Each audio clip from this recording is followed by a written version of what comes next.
আসসালামু আলাইকুম নবীর ভাই। ওয়ালাইকুম আসসালাম। কেমন আছেন ভাই? এই তো ভাই আলহামদুলিল্লাহ। আহ, আচ্ছা, শুরু করা যাবে না ভাই? জি, জি, ইনশাআল্লাহ। আসসালামু আলাইকুম সবাইকে। সবাইকে স্বাগতম আজকের ভার্সিটি কো-অ্যাডমিশন প্রোগ্রাম 2020 এর লাইভ সলভ ক্লাস উইক 12 এ। আম, আজকে যথারীতি ভাই হাজির হয়েছি তোমাদের সাথে কেমিস্ট্রি এবং বায়োলজি পার্টটুকু নিয়ে। আমি নিবিড়, পড়াশোনা করছি ঢাকা বিশ্ববিদ্যালয়ে জেনেটিক ইঞ্জিনিয়ারিং অ্যান্ড বায়োটেকনোলজি ডিপার্টমেন্টে। তো ভাইয়া শুরুতে হচ্ছে তোমাদেরকে কেমিস্ট্রি পার্টটুকু দেখি, তারপর হচ্ছে আমরা বায়োলজি পার্টটুকু দিকে যাবো না। তো শুরুতে আসি কেমিস্ট্রি কিছু এমসিকিউ ভার্সিটি স্ট্যান্ডার্ড প্রশ্নগুলো নিয়ে। তোমরা জানো যে তোমাদের গত লেকচারে কিন্তু হচ্ছে জৈব রসায়নের কন্টিনিউ হচ্ছিল আর কি। তো সেখানে হচ্ছে আমরা বিভিন্ন রকমের বিক্রিয়া হচ্ছে দেখেছি, বিক্রিয়াগুলো কিভাবে হয় না হয় সেগুলোর উপরে। তো সেই জৈব রসায়নের সেকেন্ড পার্ট যেটা শুরু হয়েছিল সেটা নিয়ে হচ্ছে দেখি আমাদের কি কি এমসিকিউ প্রশ্নগুলো হচ্ছে পরীক্ষায় এসেছে আর কি আজকের যে পরীক্ষাগুলো তোমরা দিয়েছো। নাম্বার 1 যেটা আছে যে বিউটাইন 1 ও বিউটাইন 2 এর মধ্যে পার্থক্যকরণে কোন বিক্রিয়কটি ব্যবহৃত হয়। খুবই ইফেক্টিভ একটা প্রশ্ন। যেমন আমি যদি চিন্তা করি বিউটাইন 1 এবং বিউটাইন 2 এই দুজনের মধ্যে তোমরা সবাই জানো বিউটাইন 1টা কি আমাদের অম্লধর্মী। বিউটাইন 1টা হচ্ছে অম্লধর্মী, কারণ বিউটাইন 1টা দেখতে কেমন আমাদের কার্বন কার্বন কার্বন কার্বন, এখানে হচ্ছে ধরো ট্রিপল বন্ড, এখানে হচ্ছে একটা এইচ, এখানে হচ্ছে CH3, এখানে হচ্ছে CH2। তো এখানে এই যে হাইড্রোজেনটা দেখতে পাচ্ছ, এই হাইড্রোজেনটা হচ্ছে আমাদের এখানে কি প্রোটন আকার হচ্ছে বের হয়ে যায়, আর এখানে হচ্ছে কোন একটা ধাতু এসে ঢুকে। তো সেই ধাতুটা ঢুকে এখানে যে রকম যৌগটা তৈরি করে সেটাকে আমরা বলতে পারি ধাতব বিউটাইনাইড। হ্যাঁ, নর্মালি আমরা বলি ধাতব অ্যালকাইনাইড, যেহেতু এটা একটা বিউটেন মানে চারটা কার্বনের, যেহেতু দ্যাটস এটাকে আমরা বলতে পারি ধাতব বিউটাইনাইড। তো এখন নর্মাল যদি আমরা চিন্তা করি ব্রোমিন দিয়ে কি যে এটা করা যাবে না, কারণ বিউটাইন 1ও দিবে, বিউটাইন 2 হচ্ছে বিক্রিয়াটা দিবে, তার মানে এটা দিয়ে করা যাবে না। তারপর যদি হাইড্রোজেন যোগ করি তাহলে বিউটাইন 1ও হাইড্রোজেনের সাথে যুক্ত হবে, বিউটাইন 2ও হাইড্রোজেনকে যুক্ত করবে, মানে হাইড্রোজেনেশন ঘটাবে, তার মানে এটাতে পার্থক্য করতে পারবো না, বাদ। তারপর যদি আসি আয়োডিনের জন্য বিক্রিয়াটা, আয়োডিন হচ্ছে কি আমাদের ক্ষারীয় মাধ্যমে হচ্ছে আয়োডিনের বিক্রিয়াটা, যেটা আমরা বলি আয়োডোফর্ম তৈরি করা। তো সেটা হচ্ছে এই দুজনের মধ্যে আসলে কেউই দিবে না আর কি, কারণ আয়োডোফর্ম হওয়ার জন্য আসলে আমাদের কি লাগে, আমাদের কিন্তু হচ্ছে অ্যাসিটো গ্রুপ থাকা লাগে, এই দুজনের মধ্যে কারোর মধ্যে নাই, তাহলে এটা দিয়ে আমি পার্থক্য করতে পারতেছি না। কিন্তু ডি নাম্বারটা দিয়ে আমি পার্থক্যকরণ করতে পারবো, কেন? কারণ আমি যদি ডাইএমিন কিউব কপার কিউপ্রাস ক্লোরাইড অথবা ডাইএমিন সিলভার নাইট্রেট, এই সকল যৌগগুলো যদি আমরা ইউজ করি, ডাইএমিন সিলভার নাইট্রেট এই দুইটা যৌগ যদি আমি ইউজ করি, তো এই দুইটা দিয়ে হচ্ছে কি করা যায় ভাইয়া, এই বিউটাইন 1 এবং বিউটাইন 2 এর মধ্যে পার্থক্যকরণ করা যায়। তখন হচ্ছে এই যে কপার অথবা এই যে সিলভার, এই সিলভার গুলো কি বসে, এই যে এই জায়গাটা এসে বসে, যেটা হচ্ছে ধরো কপার যদি বসে তাহলে নামটা হবে কপার বিউটাইনাইড, সিলভার সিলভার বসলে হবে সিলভার বিউটাইনাইড। তার মানে আমাদের কি ডি নাম্বার সেই উত্তর, যেটা দিয়ে আমরা এটাকে বিউটাইন 1 এবং বিউটাইন 2 কে পার্থক্যকরণ করতে পারি। নাম্বার 2 যেটা আছে আমাদের এখানে ডায়াজোনিয়াম লবণ। তো ডায়াজোনিয়াম লবণের ক্ষেত্রে হচ্ছে আমাদের এখানে আহ একটা জিনিস হচ্ছে এখানে মাথায় রাখতে হবে, যদি হচ্ছে ডায়াজোনিয়াম লবণ হচ্ছে আমরা পরবর্তীতে পড়বো, আমরা ইন ডিটেলসে পড়বো। তারপর হচ্ছে এই বিক্রিয়াটা খুবই ইম্পর্টেন্ট একটা বিক্রিয়া, কারণ এখানে হচ্ছে আমাদের এইটাকে আমরা বলে থাকি আসলে স্যান্ড মেয়ার বিক্রিয়া। এই বিক্রিয়াটার নাম কি? স্যান্ড মেয়ার বিক্রিয়া, নামধারী বিক্রিয়া, তো খুবই ইম্পর্টেন্ট স্যান্ড মেয়ার বিক্রিয়া। যে বিক্রিয়ায় ডায়াজোনিয়াম লবণকে আমরা হিট দেই কার উপস্থিতিতে, কিউপ্রাস ক্লোরাইড এবং হাইড্রোজেন ক্লোরাইড। হ্যাঁ, এই এই আমাদের যৌগগুলো যদি থাকে উপস্থিত, তার উপস্থিতিতে দেখা যায় মাঝখানে এই নাইট্রোজেনটা হচ্ছে এখান থেকে আমাদের কি হয়ে যায়, প্রতিস্থাপিত হয়ে যায়, মানে বের হয়ে যায়। আর ক্লোরিনটা হচ্ছে আমাদের এসে বেনজিন চক্রের সাথে যুক্ত হয়ে যায়, তাহলে আমাদের ক্লোরোবেনজিন তৈরি করতেছে, আর হচ্ছে নাইট্রোজেনটা হচ্ছে গ্যাস আকারে বের হয়ে যাচ্ছে। ওকে, এটা আমরা সামনেও দেখবো মনে হয়, এরকম অনেকগুলো বিক্রিয়া হচ্ছে আমাদের খুবই ইম্পর্টেন্ট। এটা কিন্তু নামধারী একটা বিক্রিয়া, বিক্রিয়াটার নাম কি? স্যান্ড মেয়ার রিঅ্যাকশন। নাম্বার 3 যেটা আছে যে নিচের কোনটি ডিডিটি এর ফুল ফর্ম। ডিডিটি তোমরা সবাই জানো, এটা হচ্ছে কি আমরা বলি 4,4 dichloro dichloro diphenyl trichloro trichloro ethane. এটা হচ্ছে কি আমাদের আলটিমেটলি কি ডিডিটি এর ফুল ফর্ম। এই যে ডি ডি টি, এই যে ডিডিটি থেকে কিন্তু আমাদের কথাটা আসছে। তো এখানে আমাদেরকে খেয়াল করতে হবে, যেমন দেখো এখানে ট্রাইক্লোরো হয় নাই, এখানে হচ্ছে হাইড্রোজেন দিয়ে দিছে, তার মানে এটা ভুল। তারপর এখানে দেখো এটাও আমাদের হয় না, এটা ইথেনের মতো করে হচ্ছে আমাদের ট্রাইক্লোরোর ব্যাপার স্যাপার এখানে নাই, তাহলে এটাও ভুল। তারপর এখানে একটু দেখি তো এখানে কি ট্রাইক্লোরো কি আছে কিনা, এই যে দেখো এই যে ক্লোরিন ক্লোরিন ক্লোরিন, হ্যাঁ এই যে শেষে ট্রাইক্লোরো ইথেন আছে। তারপর কি আরেকটা হচ্ছে 4,4 ডাইক্লোরো ডাইফিনাইল, এই যে 4 নাম্বার পজিশনে ক্লোরো গ্রুপ, 4 নাম্বার পজিশনে ক্লোরো গ্রুপ, তারপর হচ্ছে কি যে ফিনাইল গ্রুপ ফিনাইল গ্রুপ, তার মানে কি ডাইফিনাইল, এবং হচ্ছে কি আমাদের কার্বন যেহেতু এখানে আছে কয়টা দুইটা, তাহলে এখানে আমাদের কি হবে ইথেন, তার মানে এই নাম্বারটা হচ্ছে কি আমাদের কারেক্ট অ্যান্সার। এরপরে যদি আসে আমাদের 4 নাম্বার, যে পরীক্ষাগারে ক্যালসিয়াম কার্বাইডেট আদ্য বিশ্লেষণে কোনটি তৈরি করা হয়, খুবই ইম্পর্টেন্ট একটা রিঅ্যাকশন ক্যালসিয়াম কার্বাইড, সেটা যখন হচ্ছে আমরা কি আদ্র বিশ্লেষণ করতেছি মানে পানি দিয়ে, তো তখন সেখান থেকে আমাদের কি তৈরি হবে CaOH2 প্লাস C2H2, তো আমাদের কি তৈরি হচ্ছে এখান থেকে ইথাইন তৈরি হচ্ছে, বা যেটাকে আমরা বলে থাকি কি অ্যাসিটিলিন। ওকে, এটাকে বলা যায় ইথাইনও বলা যায় আবার অ্যাসিটিলিনও বলা যায়। নাম্বার 5 এ যদি আসি, এখানে আমাদের কি ক্লোরিন হচ্ছে এখানে যুক্ত হচ্ছে, মানে এটা কি ক্লোরিনেশন, তাই না, বা হ্যালোজিনেশন আমরা বলতে পারি। তো হ্যালোজিনেশনের সময় আমাদের কি লাগে, অ্যালুমিনিয়াম ক্লোরাইডও দেওয়া যায় অথবা FeCl3 হচ্ছে এখানে দেওয়া যায়, দুইটার যে কোনো একটা ইউজ করলে আমাদের হবে। তার মানে কি এখানে প্রভাবক হিসেবে আমাদের কাকে লাগবে, হয় অ্যালুমিনিয়াম ক্লোরাইড অথবা ফেরিক ক্লোরাইড, যে কোনো একজন হইলেই হবে। নাম্বার 6, নিচের কোনটি ক্লিমেনসন বিজারণ, ক্লিমেনসন বিজারণ হচ্ছে খুবই তীব্র একটা বিজারণ, মনে রাখবে, স্ট্রং হচ্ছে রিডাকশন হয়, স্ট্রং রিডাকশন। যে স্ট্রং রিডাকশনে কি হয় আমি বলি, সেখানে হচ্ছে ভাই কার্বনিল মূলকটা মিথিলিন গ্রুপে হচ্ছে কনভার্ট হয়ে যায়। কোন গ্রুপে কনভার্ট হয়, মিথিলিন গ্রুপে, এই হচ্ছে আমাদের মেইনলি রিঅ্যাকশনটা ঘটে। তাহলে দেখো সি নাম্বারটা হচ্ছে আমাদের কারেক্ট অ্যান্সার। এবং আমরা কিভাবে ক্লিমেনসন বিজারণটা বুঝবো, কারণ ওইখানে আমাদের কি লাগে জানো, zinc amalgam in presence of hydrochloric acid. হ্যাঁ, এই জিঙ্ক অ্যামালগামটা হচ্ছে আমাদের এখানে লাগে। এখানে আসলে বিক্রিয়াটা কেমন হবে তোমাদেরকে একটু দেখাই দিই, যদি এটা লাগবে না, জাস্ট জেনে রাখা আর কি, এখান থেকে কিভাবে জাইমান হাইড্রোজেন প্রডিউস হয়। এখান থেকে আসলে জিঙ্ক ক্লোরাইড তৈরি হয়, মার্কারি আলাদা হয়ে যায়, আর জাইমান হাইড্রোজেন হচ্ছে আমাদের প্রডিউস হয়। ওকে, এই হচ্ছে আমাদের সেই বিক্রিয়াটা আর কি। তো যেই জাইমান হাইড্রোজেনটা প্রডিউস হচ্ছে, ওই জাইমান হাইড্রোজেনটা কি করে আমাদের আলটিমেটলি ওই বিজারণটা ঘটায় থাকে। তো বিজারণ ঘটালে দেখো এখানে কি হচ্ছে, 2 কার্বন বিশিষ্ট একটা কার্বনিল যৌগ ছিল, আমাদের সরাসরি কি তৈরি করে ফেলছে, সে অ্যালকেন তৈরি করে ফেলছে। এটাই হচ্ছে কি আমাদের সেই ক্লিমেনসন বিজারণ। নাম্বার 7 যেটা, যে অ্যালকিন শনাক্তকরণ করা যেতে পারে কিভাবে, অ্যালকিন যেহেতু একটা অসম্পৃক্ত হাইড্রোকার্বন, তাহলে এটাকে বেয়ার পরীক্ষা দ্বারা করা যাবে, ব্রোমিন দ্রবণ পরীক্ষা দ্বারা শনাক্তকরণ করা যাবে, তার মানে কি এ আর বি উভয় হচ্ছে কি অ্যান্সার। কিন্তু লুকাস বিকারক দ্বারা শনাক্তকরণ করা যাবে না, কারণ লুকাস বিকারক দিয়ে আমরা কাদেরকে শনাক্তকরণ করে থাকি, অ্যালকোহল শনাক্তকরণ করে থাকি, যে সেটা কি 1 ডিগ্রি নাকি 2 ডিগ্রি নাকি 3 ডিগ্রি, সেই অ্যালকোহল শনাক্তকরণ করার জন্য আমরা লুকাস বিকারক ব্যবহার করি। তাহলে অ্যান্সার কিন্তু সি না। এবার হচ্ছে আমরা কিছু রিটেন প্রশ্ন দেখে আসি। হ্যাঁ,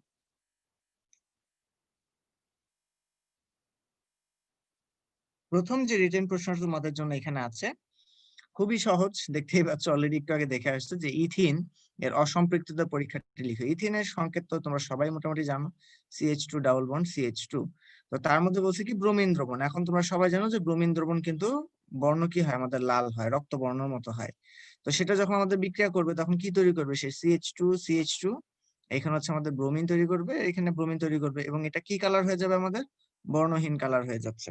তো যদি বর্ণহীন হয়ে যায় তখন হচ্ছে আমাদের কি তৈরি হবে, এখান থেকে আমরা বুঝে যাবো যে হ্যাঁ আমাদের যেই যৌগটা ছিল সেটা ছিল হচ্ছে আমাদের একটা অ্যালকিন এবং অ্যালকাইন। তো এটাই হচ্ছে কি আমাদের ওই যে কোন একটা যৌগ যৌগের অসম্পৃক্ততা পরীক্ষা, যে অসম্পৃক্ততা আমরা পরীক্ষা করতে পারি ব্রোমিন দ্রবণ সলিউশনটা দিয়ে।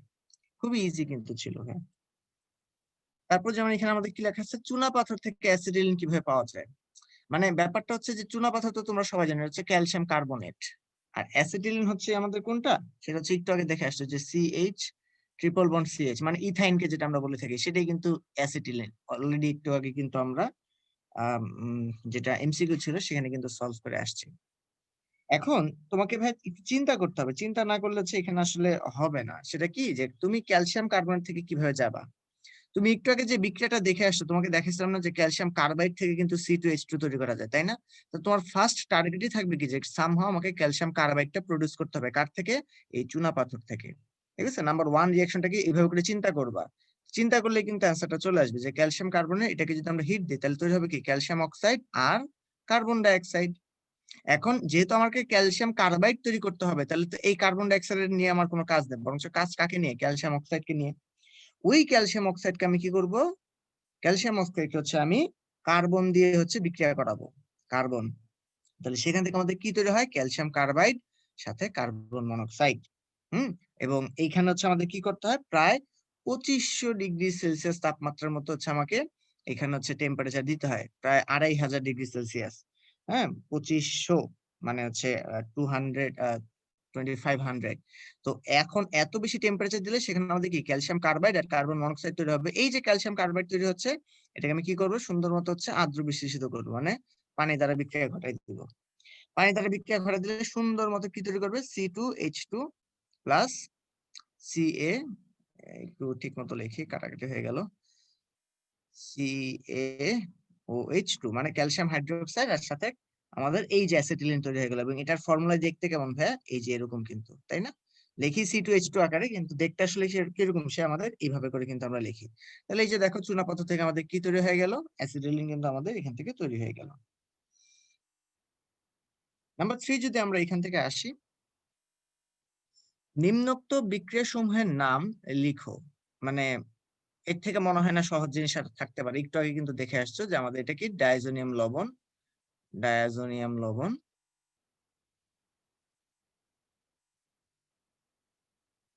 যে ডায়াজোনিয়াম লবণটা হচ্ছে কি আমাদের এই যে কিউপ্রাস ক্লোরাইড এবং হাইড্রোক্লোরিক অ্যাসিডের বিক্রিয়া, মানে এর উপস্থিতিতে হচ্ছে কি হয়েছে, আমাদের এখান থেকে ক্লোরোবেনজিন তৈরি করছে আর নাইট্রোজেনটাকে গ্যাস আকারে এখান থেকে ছেড়ে দিছে। তাহলে একটু আগে কিন্তু বলে আসছি, এটা কোন বিক্রিয়া, আমাদের স্যান্ড মেয়ার বিক্রিয়া, স্যান্ড মেয়ার বিক্রিয়া। হ্যাঁ, আমরা হচ্ছে তোমাদেরকে আরো পরবর্তী ক্লাসগুলোতে হচ্ছে তো যখন হচ্ছে ডায়াজোনিয়াম লবণ যখন দেখাবো, তখন হচ্ছে এইগুলো সব রকমের বিক্রিয়াগুলো হচ্ছে তোমরা দেখতে পাবে। আপাতত জাস্ট একটু এইটুকু মনে রাখো, এখানে হচ্ছে আমাদের কি হচ্ছে, নাইট্রোজেনটা হচ্ছে রিপ্লেস হয়ে যাচ্ছে, যে বেনজিন ডায়াজোনিয়াম লবণ যেটা আছে না আমাদের এখানে ভাইয়া, সেটা হচ্ছে কি দেখতে এরকম আর কি, যে এন এখানে হচ্ছে কি আমাদের ট্রিপল বন্ড এন, এখানে হচ্ছে প্লাস, তার সাথে কি আমাদের ক্লোরিন মাইনাসটা যুক্ত অবস্থা থাকে, এটাকে আমরা বলি বেনজিন ডায়াজোনিয়াম লবণ। তো এইখান থেকে আমি যদি একটু অন্য কালারটা নিই, এখান থেকে এতটুকু পার্ট হচ্ছে এখান থেকে আলাদা হয়ে যায় নাইট্রোজেন আকারে, আর ক্লোরিনটা হচ্ছে এখানে এসে আমাদের যুক্ত হয়ে যায়। ঠিক আছে, তাহলে আমাদের এখান থেকে হচ্ছে সুন্দর মতো হচ্ছে ক্লোরোবেনজিন তৈরি হয়ে যাচ্ছে, নাইট্রোজেনটা আলাদা হয়ে যাচ্ছে, এই আর কি বিক্রিয়াটা। এটা হচ্ছে আমাদের স্যান্ডমেয়ার বিক্রিয়া। এখন নাম্বার 2 যেটা আছে সেটা কি আমাদের, যে এখানে থায়োনিল ক্লোরাইড বা সালফোনিল ক্লোরাইড যেটাকে আমরা বলি, থায়োনিল ক্লোরাইড বলা যায়। এখানে আসলে এই বিক্রিয়াটার নাম কি, এই বিক্রিয়াটার নাম হচ্ছে, ক্লাসে কিন্তু এটা দেখাইছিলাম তোমাদেরকে ভাইয়া, যে সেটা হচ্ছে কি ডার্জেন বিক্রিয়া। এটা কি আমাদের ডার্জেন বিক্রিয়া, নামটা হচ্ছে ডার্জেন। হ্যাঁ, এখানে বিক্রিয়াটা কিভাবে হয়, যে ধরো ফর এক্সাম্পল C2H5OH, এটাকে আমি এইভাবে করে লিখলাম। আর যেটা আমাদের থায়োনিল ক্লোরাইড, সেটাকে আমি এইভাবে করে লিখলাম SO, এখানে Cl, এখানে হচ্ছে Cl। তাহলে আমাদের যখন এটা ভাঙবে, ভাঙলে কিভাবে ভাঙবে, সে এই পার্টটা ভাঙবে আর এই পার্টটা ভাঙবে এইভাবে করে, মানে ভাঙাভাঙি মানে কি, কে কার সাথে যাচ্ছে। তাহলে এখান থেকে তৈরি হবে C2H5Cl মানে ইথাইল ক্লোরাইড, এখান থেকে তৈরি হবে কি HCl, আর মাঝখানে এই পার্টটা থেকে তৈরি হবে কি SO2 মানে সালফার ডাইঅক্সাইড। তাহলে এই যে তিনটা হচ্ছে আমাদের কি এখান থেকে উৎপাদ, ওইটাই কিন্তু হচ্ছে। তাহলে এই বিক্রিয়াটার নাম কি ভাইয়া, ডার্জেন বিক্রিয়া। তার মানে কোন একটা অ্যালকোহল, অ্যালকোহল যখন হচ্ছে আমাদের থায়োনিল ক্লোরাইডের সাথে যখন হচ্ছে বিক্রিয়া করে, থায়োনিল ক্লোরাইডের সাথে বিক্রিয়া করে, সেই বিক্রিয়াটা হচ্ছে আমাদের কি ডার্জেন বিক্রিয়া।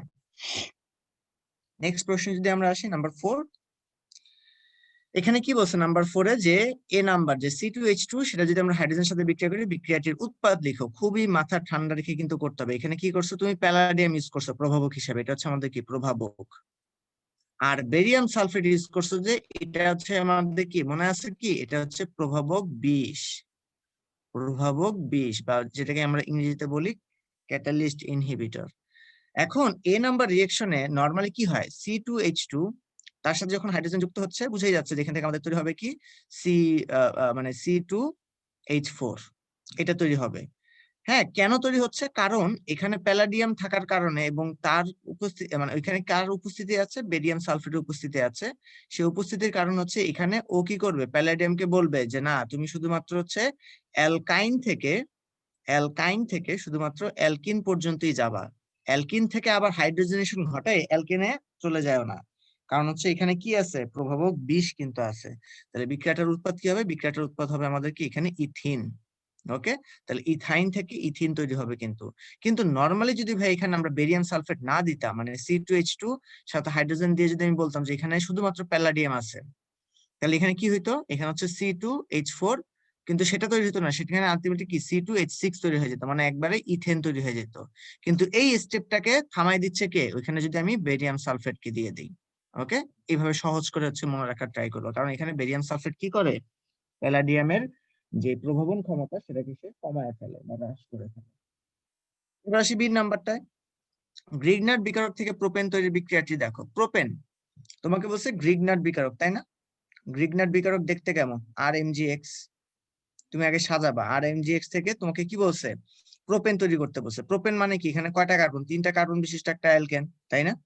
এখন তোমাদের কিন্তু ক্লাসে ভাইরা এগুলো বলছিলাম যে গ্রিগনার্ড বিকারক, তার সাথে যদি আমরা হচ্ছে জাস্ট খালি পানি মেরে দিই, পানি মেরে দিলে আমাদের কি তৈরি হয়ে যায়? অ্যালকেন তৈরি হয়ে যায়, অ্যালকেন। আর হচ্ছে সেখানে হচ্ছে আমাদের কি হবে, সেখানে হচ্ছে আমাদের ম্যাগনেসিয়াম হাইড্রোক্সি হ্যালাইড হচ্ছে সেখানে আমাদের তৈরি হবে। তাহলে তুমি হচ্ছে ওইভাবে করে বিক্রিয়াটাকে সাজাও, যে আমাদের যেহেতু 3 কার্বন বিশিষ্ট একটা অ্যালকেন তৈরি করতে বলছে, তাহলে আমি এমন একটা গ্রিগনার্ড বিকারক নিব যেটার মধ্যে হচ্ছে 3টা কার্বন থাকবে। তাহলে আমি নিলাম কাকে ভাই, যে দেখো এটাকে নিচ্ছি, যে CH3 CH2 CH2, দেন নিলাম হচ্ছে আয়োডাইড। মানে এটা কি আয়োডাইড নিলাম? প্রোপাইল আয়োডাইড নিলাম। তার সাথে আমি কি করলাম, এইচ, সরি আমি এখানে একটু ভুল লিখছি ভাই, প্রোপাইল আয়োডাইড কেন নিব, আমি তো প্রোপাইল ম্যাগনেসিয়াম আয়োডাইড নিব, যেহেতু গ্রিগনার্ড বিকারক প্রোপাইল ম্যাগনেসিয়াম আয়োডাইড নিলাম। তার সাথে আমি কি করে দিছি ভাই, পানি মিশিয়ে দিছি। মানে পানি মানে কি, HOH। তাহলে এটা ভাঙবে কিভাবে, তোমরা সবাই কিন্তু জানো যে আমাদের এই পার্টটুকু হচ্ছে এইভাবে করে হচ্ছে ভেঙে যাচ্ছে। এটা হচ্ছে আমাদের সেই কি পজিটিভ পার্ট, এটা হচ্ছে নেগেটিভ পার্ট, এটা হচ্ছে আবার এখানে কি, এটা হচ্ছে পজিটিভ, এটা হচ্ছে নেগেটিভ। তাহলে প্লাসের সাথে মাইনাস যাবে, মাইনাসের সাথে প্লাস যাবে।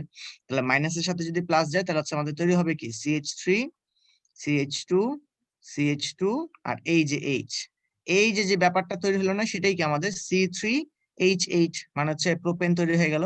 আর বাই প্রোডাক্ট হিসেবে কি তৈরি হলো, এই যে ম্যাগনেসিয়াম আয়োডাইডের সাথে হাইড্রোক্সিলটা যুক্ত হয়ে যাবে, তাহলে তৈরি হবে কি, magnesium hydroxy iodide. Magnesium hydroxy iodide, এটা হচ্ছে আমাদের এখান থেকে কি বিক্রিয়াটা, যে আমরা কিভাবে একটা গ্রিগনার্ড বিকারক থেকে প্রোপেন তৈরি করতে পারি। তাহলে আমাদের বি নাম্বারটাও কিন্তু কভার হয়ে গেল। এখন আসি আমাদের শেষ যে রিটেন প্রশ্ন কেমিস্ট্রি, সেটাতে নিচের বিক্রিয়া সমূহের নাম লিখো। এটাতে আবারও সে একই একই রকমের বিক্রিয়ার নাম। তাহলে দেখো, যে সকল জায়গায় দেখবে যে এই বিক্রিয়কের উপস্থিতি আছে, দেখছো খেয়াল করে, জিঙ্ক অ্যামালগাম সাথে কি আছে, হাইড্রোক্লোরিক অ্যাসিড, তখনই বুঝে নিবে এটা আসলে আমাদের কি বিক্রিয়া। এটা হচ্ছে ক্লিমেনসন ক্লিমেনসন বিজারণ বিক্রিয়া, ক্লিমেনসন বিজারণ। কারণ ক্লিমেনসন কথাটা যেখানেই দেখবা সেখানে কি দেখবা, যে আমাদের কি আছে, জিঙ্ক অ্যামালগাম আছে, তার সাথে হচ্ছে HCl হচ্ছে এখানে যুক্ত অবস্থায় আছে। এবং আমি কিন্তু অলরেডি তোমাদেরকে দেখাই দিছি যে এখানে কিভাবে করে হচ্ছে আমাদের চারটা, মানে আমাদের কিভাবে চারটা তো না, আসলে আমাদের কিভাবে করে এখানে সে হাইড্রোজেন গুলো সে আমাদের তৈরি করে। আবারও যদি একবার দেখাই, জিঙ্ক অ্যামালগাম কি হচ্ছে HCl এর সাথে বিক্রিয়া করবে, সে জিঙ্ক ক্লোরাইড সাথে মার্কারি আলাদা করে দিল, আর জার্মান হাইড্রোজেন সেখান থেকে প্রডিউস করলো। এই হচ্ছে সেই বিক্রিয়াটা। ওকে, এখন দেখো কি বলছিলাম, যে 1 নম্বর বিক্রিয়া দেখতে কেমন ব্যাপারটা, CH3 C double bond OH, তার সাথে কি আমাদের ওই যে জার্মান হাইড্রোজেন যুক্ত হচ্ছে, তাই না? জার্মান হাইড্রোজেন যুক্ত হচ্ছে। আমি কি বলছিলাম, যে just C double bond O, এই গ্রুপটা হচ্ছে কিসে কনভার্ট হয়ে যায়, মিথিলিন গ্রুপে কনভার্ট হয়ে যায়। মিথিলিন গ্রুপে কনভার্ট হয়ে যাওয়া মানে কি, দেখতে এরকম হয়ে যাবে না, এই যে এতটুকু পার্টে এতটুকু হয়ে যাচ্ছে, ওই জাস্ট তীর চিহ্নওয়ালা যে পার্টটুকু আলাদা করে রাখছে ওইটা হচ্ছে এরকম হয়ে গেছে। আর বাদ বাকি এখান থেকে অক্সিজেন যেটা আছে সেটা হচ্ছে পানি আকারে এখান থেকে বের হয়ে যাবে। তাহলে আমাদের তৈরি হইলোটা কি, এখান থেকে 2 কার্বন বিশিষ্ট ছিল একটা কার্বনের যৌগ, সেটা কনভার্ট হয়ে গেছে কি 2 কার্বন বিশিষ্ট একটা অ্যালকেনে কনভার্ট হয়ে গেছে। ওকে, এবার আসি নাম্বার 2 বিক্রিয়া। আমাদের তো এত কিছু চাই না, আমাদের বলছে বিক্রিয়ার সময় নাম লিখো। তারপর একটু ভাই জাস্ট এক্সট্রা ইনফরমেশন দিয়ে দিচ্ছি যাতে হচ্ছে বুঝতে সুবিধা হয়। এখানে বলছে যে এই বিক্রিয়াটার নাম কি, যেখানে ক্লোরিন হচ্ছে আমাদের ছিল, মানে ক্লোরাইড ছিল একটা, সেখানে আমি কি করছি, সিলভার ফ্লোরাইড দিয়ে আমি জাস্ট হচ্ছে ক্লোরিনকে রিপ্লেস করে ফ্লোরিনকে হচ্ছে এই জায়গায় নিয়ে আসছে। মানে আমাদের তৈরি হয়েছে কি, ইথাইল ফ্লোরাইড ছিল, ইথাইল ক্লোরাইড, সেখান থেকে তৈরি হয়েছে ইথাইল ফ্লোরাইড। এই বিক্রিয়াটার নাম হচ্ছে আমাদের কি, সোয়ার্টস বিক্রিয়া। নামটা একটু মনে রেখো বা খাতায় লিখে রাখতে পারো, এটা কি আমাদের সোয়ার্টস বিক্রিয়া। ওকে, একটু আনকমন আর কি নামটা, কিন্তু বইয়ের হয়তো বা কোন একটা বইয়ের মধ্যে হচ্ছে দেখে ফেলবা, বা তোমাদের প্রিপারেশন বুকে কিন্তু এই নামটা আছে, যে সোয়ার্টস বিক্রিয়া এটা। ওকে, তো এই ছিল তোমাদের ভাই হচ্ছে কেমিস্ট্রির পার্টটুকু, যে আমাদের এমসিকিউ গুলো দেখলাম এবং রিটেন পার্টটুকু হচ্ছে দেখলাম। এবং সেখানে কিন্তু ভাই যেটা বলবো, ওই যে ক্লাসে হচ্ছে বলছি, এখনো বলতেছি, সেটা হচ্ছে নোট ছাড়া কখনো জীবরসায়ন ভালো করা যাবে না। এবং নামধারী বিক্রিয়াগুলো হচ্ছে খুবই খুবই ইম্পর্টেন্ট, সেগুলো হচ্ছে একটু কষ্ট করে যদি বুঝে বুঝে না মনে রাখতে পারো তাহলে অন্তত ঠাটা ভাবে মুখস্থ করে ফেলো আর কি।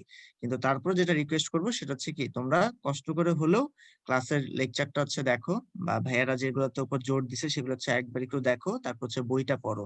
বইয়ের আনাচে কানাচে অনেকগুলো রিয়েকশন হচ্ছে ক্লাসে দেখানো হয় না, তার মানে এই না যে ওগুলো ইম্পর্টেন্ট না।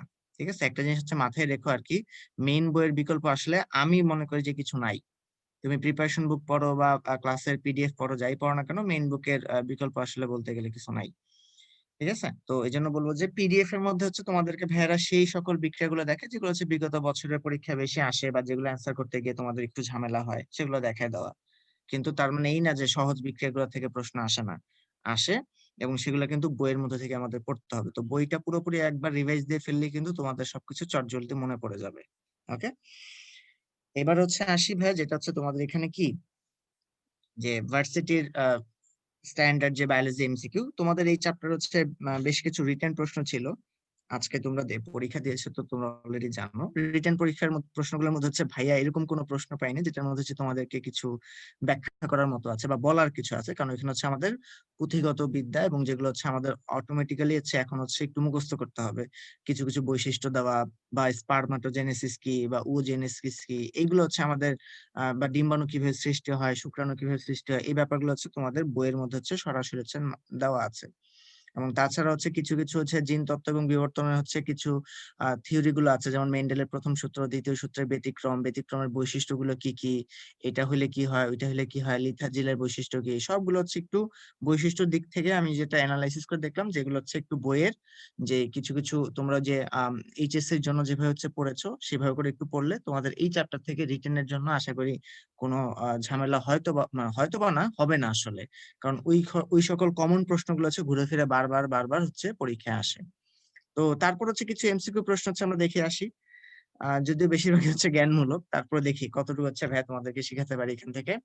নাম্বার ওয়ান যেটা হচ্ছে, নিচের কোনটি মেন্ডেলের প্রথম সূত্রের ব্যতিক্রম নয়? দেখো ব্যতিক্রম নয় বলছে, তাহলে এখানে অসম্পূর্ণ প্রকটতা, সমপ্রকটতা, তারপর মারণ জিন, এই সবগুলো কিন্তু হচ্ছে আমাদের তোমরা জানো প্রথম সূত্রের ব্যতিক্রম। তাহলে পরিপূরক জিন এবং এপিস্ট্যাসিস যেটা আমরা বলে থাকি, ওগুলো কিন্তু আমাদের কি, ওগুলো হচ্ছে দ্বিতীয় সূত্রের ব্যতিক্রম। তাহলে অ্যান্সারটা কি আমাদের ডি নাম্বারটা, কারণ ডি নাম্বারটা কিন্তু আমাদের প্রথম সূত্রের ব্যতিক্রম নয়, বরং সেটা দ্বিতীয় সূত্রের ব্যতিক্রম। ওকে, আচ্ছা, তাহলে আচ্ছা, এখন দুই নম্বরটা যদি আসে, যে F1 জন্যর একটি হেটেরোজাইগাস জীবের সাথে হেটেরোজাইগাস হেটেরোজাইগাস জীবের সাথে পিতৃ ও মাতৃ বংশের এক সদস্যের সাথে সংকরণকে আমরা কি বলি? তো তোমরা নর্মালি সবাই তো জানো যে মাতা পিতা তাদের মধ্যে হচ্ছে ক্রস করার ফলে যেটা আসে, যে জেনারেশনটা আসে সেটাকে আমরা বলি F1 জেনারেশন। আবার একটা F1 জেনারেশনের সাথে আরেকটা F1 জেনারেশনের নিষেকের ফলে যেটা আসে, যে প্রজন্ম আসে সেটাকে আমরা বলি F2 জেনারেশন। এখন তুমি কি করছো, তুমি F1 জেনারেশনের সাথে মাতা পিতার মধ্যে একজনরে নিছো, তার মানে কি তুমি হচ্ছে উপরের প্রজন্মের যে কোনো একজনকে নিছো না? তো ওইটাকে আমরা তখন কি বলে থাকি, ক্রসিং বলে থাকি। কিন্তু কি ক্রস? Back cross. ব্যাক মানে কি, পিছনে। তো ওই জন্য আমরা এটাকে বলে থাকি কি, আমাদের ব্যাক ক্রস। যখন হচ্ছে আমি যে প্রজন্মের কোন একটা সদস্যকে নিয়ে তার পূর্ববর্তী যদি কোনো একটা প্রজন্মের সদস্যকে নিয়ে যদি আমি সংকরায়ন ঘটাই, তাহলে সেটাকে আমরা বলে থাকি কি, ব্যাক ক্রসিং। ওকে, তিন নাম্বারটা কি, যে জাইগোটের পর্যায়ক্রমিক মাইটোসিস বিভাজনকে আমরা কি বলে থাকি? এইগুলোকে আমরা বলে থাকি ক্লিভেজ। এই যে ব্লাস্টুলা বলো, গ্রাস্টুলা বলো, মরুলা বলো, এগুলো কিন্তু হচ্ছে আমাদের এক একটা স্টেজ। যে আমাদের মাইটোসিস কোষ বিভাজন তো তোমরা সবাই জানো যে একটা থেকে দুইটা হয়, দুইটা থেকে চারটা হয়, চারটা থেকে আটটা হয়। হ্যাঁ, এরপর হচ্ছে এমন একটা পর্যায়ে আসে যে পর্যায়টাকে আমরা বলি ব্লাস্টুলা, তারপর বলি আমরা গ্রাস্টুলা, তারপর বলি আমরা মরুলা। তারপর আস্তে আস্তে ভাই এখান থেকে বিশাল বড় একটা প্রাণী বলো, তার হচ্ছে মানে পূর্ণাঙ্গ ভাবে সে হচ্ছে রূপ পায়। তারপর হচ্ছে মাতৃগর্ভ থেকে হচ্ছে সে মানে আমাদের ভূমিষ্ঠ হয়। ঠিক আছে, ওইরকম করে আর কি যদি চিন্তা করি, তাহলে সেক্ষেত্রে হচ্ছে দেখো জাইগোটের পর্যায়ক্রমিক মাইটোসিস বিভাজনকে আমরা কি বলে থাকি? এই যে ধরো জাইগোট যখন সে বিভাজিত হইতে যায়, তখন কিন্তু তার মধ্যে কি ঘটে, একটা এরকম একটু মানে কি বলতে পারো, একটা মানে একটা আমরা বলতে পারি যে এটা কি কি বলা যায়, আসলে আমি খুব ভালো ওয়ার্ড খুঁজে পাচ্ছি না এখানের মধ্যে। যে ধরো একটু ডেবে যায় আর কি, একটু নিচের দিকে হচ্ছে ডেবে যায়, ডেবে। তো এই যে ডেবে যাওয়া যে পার্টটুকু আছে না, এটাকে আমরা বলে থাকি কি, আসলে ক্লিভেজ। এবং এই ডেবে যাওয়া পার্টটা থেকে আসলে শুরু হয় কি, আমাদের বিভাজনটা শুরু হইতে থাকে। তো ধরো কোনো একটা জায়গায় পার্টিকুলারলি কিছু কিছু সেলের একটা সিগন্যাল থাকে, যে সিগন্যাল থেকে পরবর্তীতে এই জায়গাটা হচ্ছে বুঝে যে হ্যাঁ আমার হচ্ছে এখন দুইটা আলাদা আলাদা সেলে ভাগ হয়ে যেতে হবে। তারপর হচ্ছে আস্তে আস্তে এই ডেবে যাওয়া পার্টটা হচ্ছে আরো বেশি সংকুচিত হতে থাকে। হ্যাঁ, আরো বেশি সংকুচিত হতে আস্তে আস্তে কি হয়ে যায়, দুইটা আলাদা আলাদা সেলে হচ্ছে তারা কনভার্ট হয়ে যায়। ঠিক আছে, তো এই যে আমাদের যে পর্যায়ক্রমিক যে বিভাজন, এই বিভাজনকে তখন আমরা বলে থাকি কি আমাদের ক্লিভেজ বলে থাকি। ওকে, ক্লিভেজ মানে হচ্ছে কি একটা একটা করে ভেঙে যাওয়া। তখন তো তোমার সবাই জানো যে এই যে ক্লিভেজ, ক্লিভেজ যে আমরা বলি না, ক্লিভেজ কি একটা একটা জায়গাকে কি তুমি কেটে দিবা। একটা ছিল দুইটা করে দিলা, দুইটা ছিল চারটা হয়ে গেল, চারটা থেকে আটটা হয়ে গেল, এই জন্য আমরা বলে থাকি কি কেটে ফেলা আর কি, একটা একটা করে। তারপর যেটা আছে আমাদের কি, সংকর জীবে যখন দুটি বিপরীতধর্মী জিনের দুটি বৈশিষ্ট্য সমানভাবে প্রকাশিত হয় তখন আমরা কি বলি, তখন এই যে দুটি বিপরীতধর্মী জিনের দুটি বৈশিষ্ট্য যদি সমানভাবে প্রকাশ পায় সেটাকে আমরা বলি সমপ্রকটতা। ধরো একটা জিন দ্বারা কোন একটা ফুলের কালার সাদা হওয়ার জন্য নির্দেশ পায়, তো আরেকটা জিন দ্বারা হচ্ছে সে লাল হওয়ার জন্য, ফুলের কালারটা লাল হওয়ার জন্য সে হচ্ছে প্রকাশিত হইতে চায়। এখন যেহেতু দুইটা জিনিস হচ্ছে কি কেউ কাউকে ছাড় দিতে চাচ্ছে না, মানে দুইজনই সমানভাবে প্রকাশিত হইতে চায়, তখন সাদাও এক্সপ্রেস করবে লালও এক্সপ্রেস করবে, তখন দুইটা একসাথে মিক্স হয়ে সেই পিঙ্ক কালারের একটা ফুল হচ্ছে সে দিবে আর কি। এরকম টাইপ একটা উদাহরণ জাস্ট ধরে রাখো আর কি ভাইয়া, বুঝা গেছে? তার মানে কি পিঙ্ক কালারের যে ফুলগুলো আছে সেগুলোর মধ্যে কি এরকম সাদা বৈশিষ্ট্য লাল বৈশিষ্ট্য দুইটা একসাথে প্রকাশ পাচ্ছে, কিন্তু ঘুরে ফিরে সে হচ্ছে কি আমাদের পিঙ্ক কালারের একটা কালার হচ্ছে ফুলের সে আমাদের প্রকাশ করছে। নাম্বার 5 যেটা আছে, যে প্রক্রিয়া জাইগোট জরায়ুর এন্ডোমেট্রিয়ামে সংস্থাপিত হয় তাকে আমরা কি বলে থাকি। তো এই যে এন্ডোমেট্রিয়ামে যে আমরা সংস্থাপিত করি বা হচ্ছে প্রতিস্থাপিত করি বা এখানে স্থাপন করি, এটাকে আমরা বলে থাকি আসলে কি ইমপ্লান্টেশন। পরবর্তীতে ওই জরায়ুর মধ্যে হচ্ছে ওই জায়গট থেকে পরবর্তীতে ভ্রূণ তৈরি হয়, ভ্রূণ তৈরি হয় বিশাল বড় হচ্ছে আমাদের একটা মানে অর্গানিজম হচ্ছে এখান থেকে হচ্ছে আমাদের ডেভেলপ হয়, তার বডির যে পার্টটুকু সেগুলো হচ্ছে ডেভেলপ হইতে থাকে। নাম্বার 6 যেটা, যে ডিম্বাশয়ের প্রধান কাজ কোনটি। ডিম্বাশয় যেটা সবাই তোমরা জানো যে ডিম্বাশয়ের মেইন কাজ হচ্ছে কি আমাদের ডিম্বাণু উৎপাদন করা এবং সেটা হচ্ছে রক্ষণাবেক্ষণ করা আর কি। ঠিক আছে, এবং সেই ডিম্বাণু হচ্ছে পরবর্তীতে নিষেকের জন্য অপেক্ষা করে, শুক্রাণুর যদি না পায় পরবর্তীতে সেটা নষ্ট হয়ে যায় আর কি একটা সার্টেন সময় পরে। আর 7 নম্বর যে অবজেক্টিভটা আমাদের আছে, শুক্রাশয়ের ইন্টারস্টিশিয়াল কোষ থেকে কোন হরমোন ক্ষরিত হয়। শুক্রাশয় যেটা হচ্ছে আমাদের পুরুষ প্রজনন তন্ত্রের একটা অঙ্গ, এবং সেইখানে হচ্ছে আমাদের কি যে আমাদের যে পুরুষের যে আমাদের যে হরমোনটা হচ্ছে তার জন্য একদম সিল মারা, সেটা হচ্ছে কি টেস্টোস্টেরন।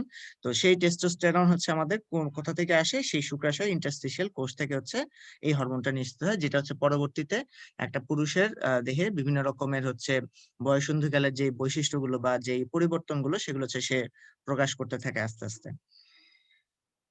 তো এই ছিল ভাইয়ার তোমাদের আজকের কেমিস্ট্রি এবং বায়োলজি পার্টটুকু। তো বায়োলজি পার্টের ক্ষেত্রে যেটা বলবো যে তোমাদের অনেকেরই হচ্ছে এই যে মানব জীবনের ধারাবাহিকতা বা এই চ্যাপ্টার গুলো একটু শেষের দিকে থাকে, তো একটু কম পড়া হয়। তো আজকে হচ্ছে বইটা নিয়ে এগুলো জাস্ট হচ্ছে একটু রিডিং দিয়ে পড়ে ফেলো, এবং যেটা হচ্ছে সবসময় বলি যে ব্লক লেটারের লেখাগুলো যে আছে সেগুলো হচ্ছে একটু বেশি বেশি করে পড়বে, কারণ ভার্সিটি গুলোতে হচ্ছে সেগুলো হচ্ছে পরীক্ষায় বেশি বেশি কিন্তু দিয়ে থাকে টিচাররা।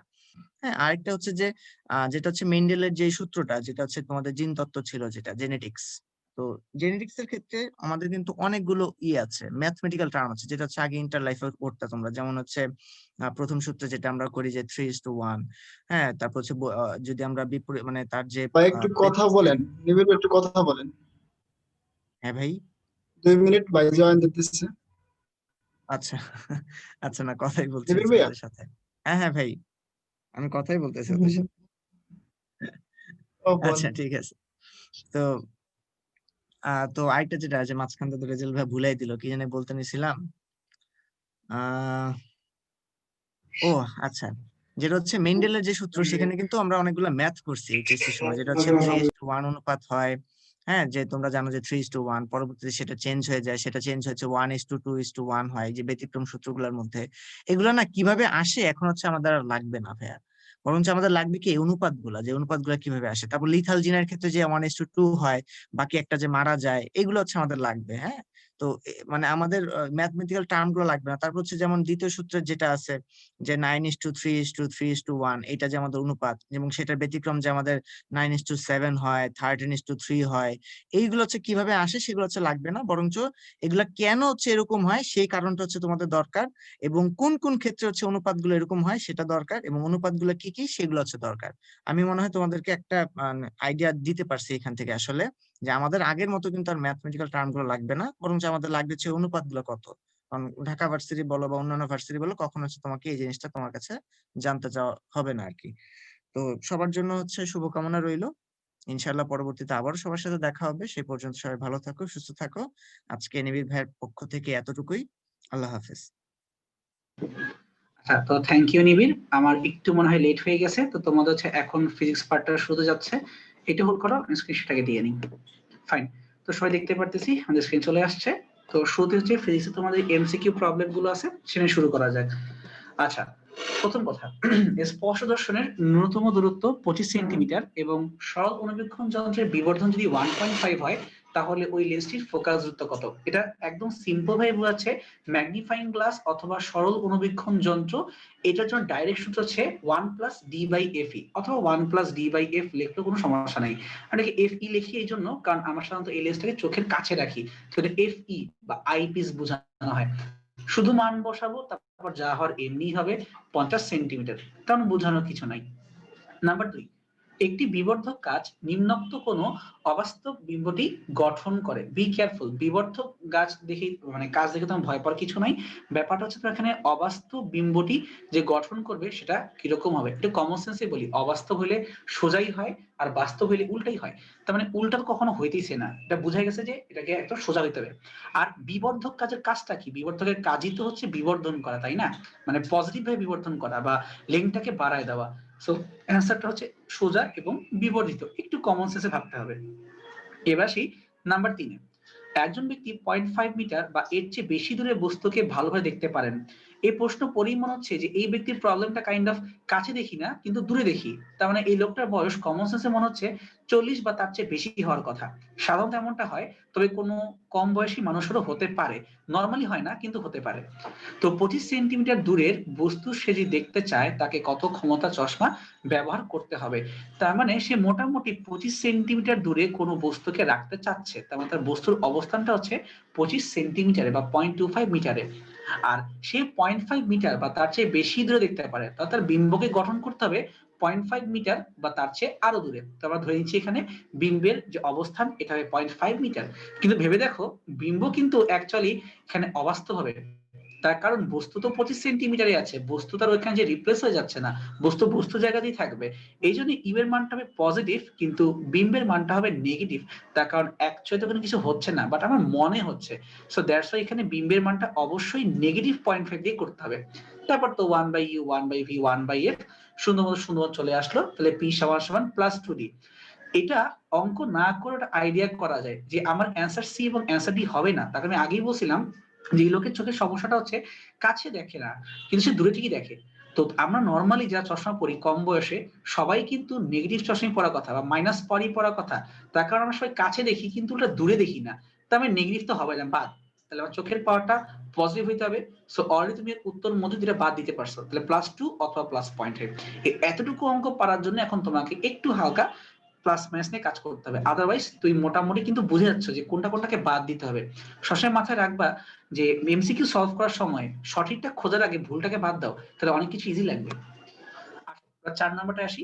লাল এবং বেগুনি আলোর জন্য একটি কাচের প্রতিসরণাঙ্ক 1.51 এবং 1.55, তাহলে উক্ত কাচের বিচ্ছুরণ ক্ষমতা কত হবে? তুমি যে মনে করে থাকো, আমাদের স্লাইডে একদম হাতের বামে নিচে লাস্ট যে সূত্র ছিল এটাই ছিল তো বিচ্ছুরণ ক্ষমতার সূত্র ছিল।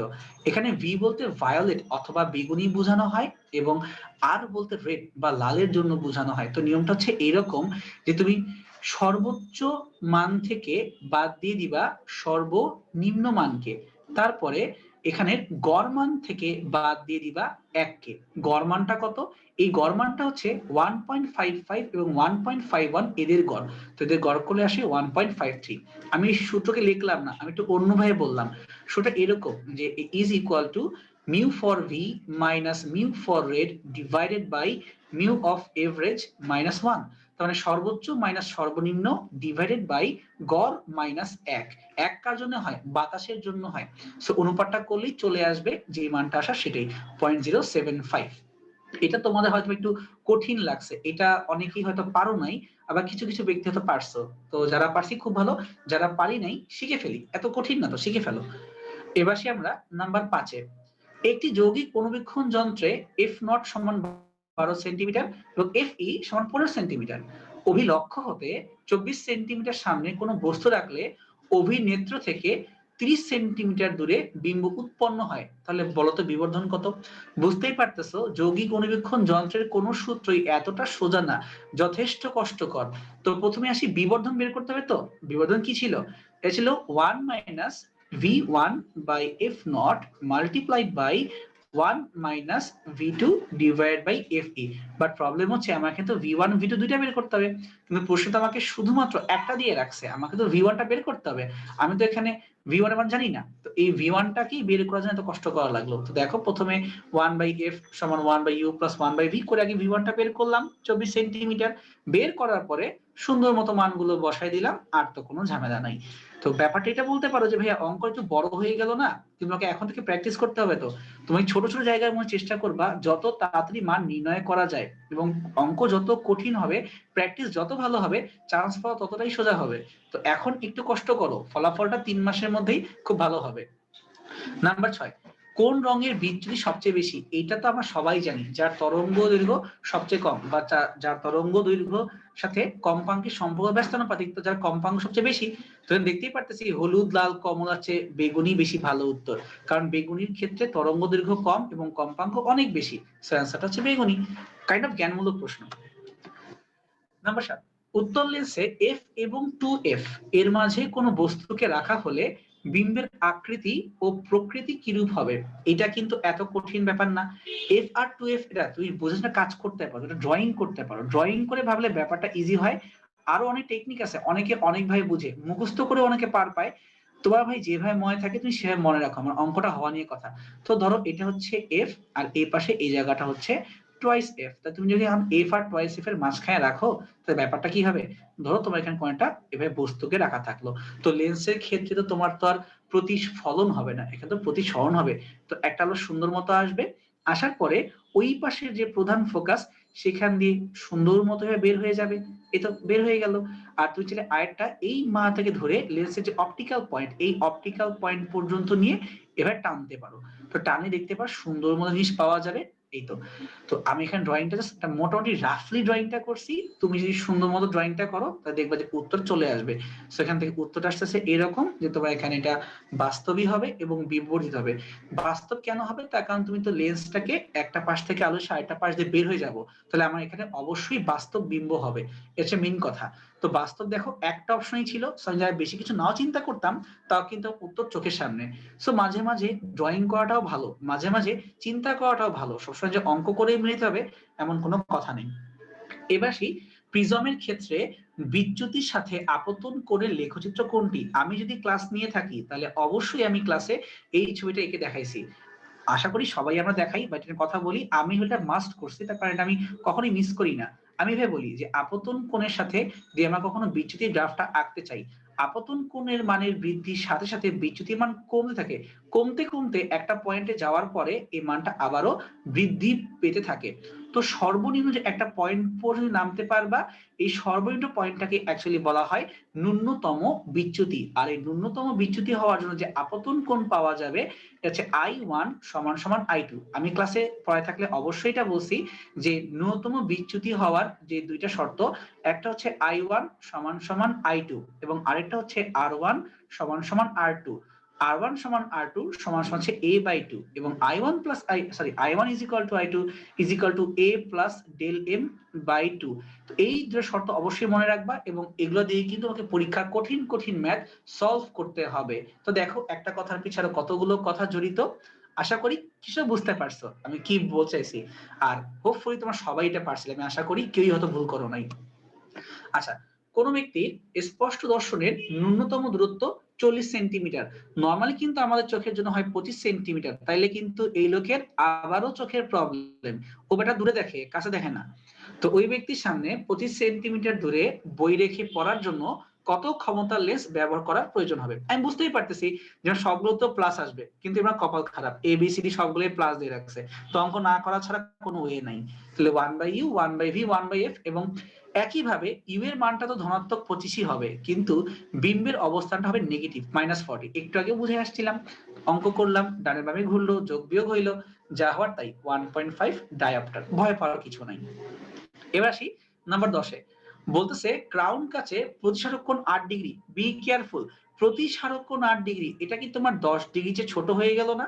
যদি 10 ডিগ্রি চেয়ে ছোট হয় বা আনুমানিক 6 ডিগ্রি এরকম আশেপাশে থাকে, ওইটাকে আমরা সরু প্রিজম বলতে পারি। ঠিক আছে, সরু প্রিজম বলা যায়, মানে এখানে কোণ এ এই মানটা যথেষ্ট ছোট, 10 ডিগ্রি বা তার চেয়ে নিচে। তাহলে নীল আলোর জন্য যদি প্রতিসরণাঙ্ক মিউ হয় 1.54, তাহলে বলছে বিচ্যুতি কত বের করো তো। আমরা এটা পড়ায় আসছিলাম, সবাই স্লাইডে পড়াইছি যে বিচ্যুতি সমান সমান মিউ মাইনাস 1 ইন্টু হচ্ছে এ। আমরা সবাই পড়াই এবং সবাই বারবার বলি যে এই অঙ্কটা কিন্তু বেশ ইম্পর্টেন্ট। ঢাকা ভার্সিটিতে এখান থেকে একটা কমন অঙ্ক আছে, বলে দেয় যে মিউ এর মানটা যদি √2 হয় তাহলে কত।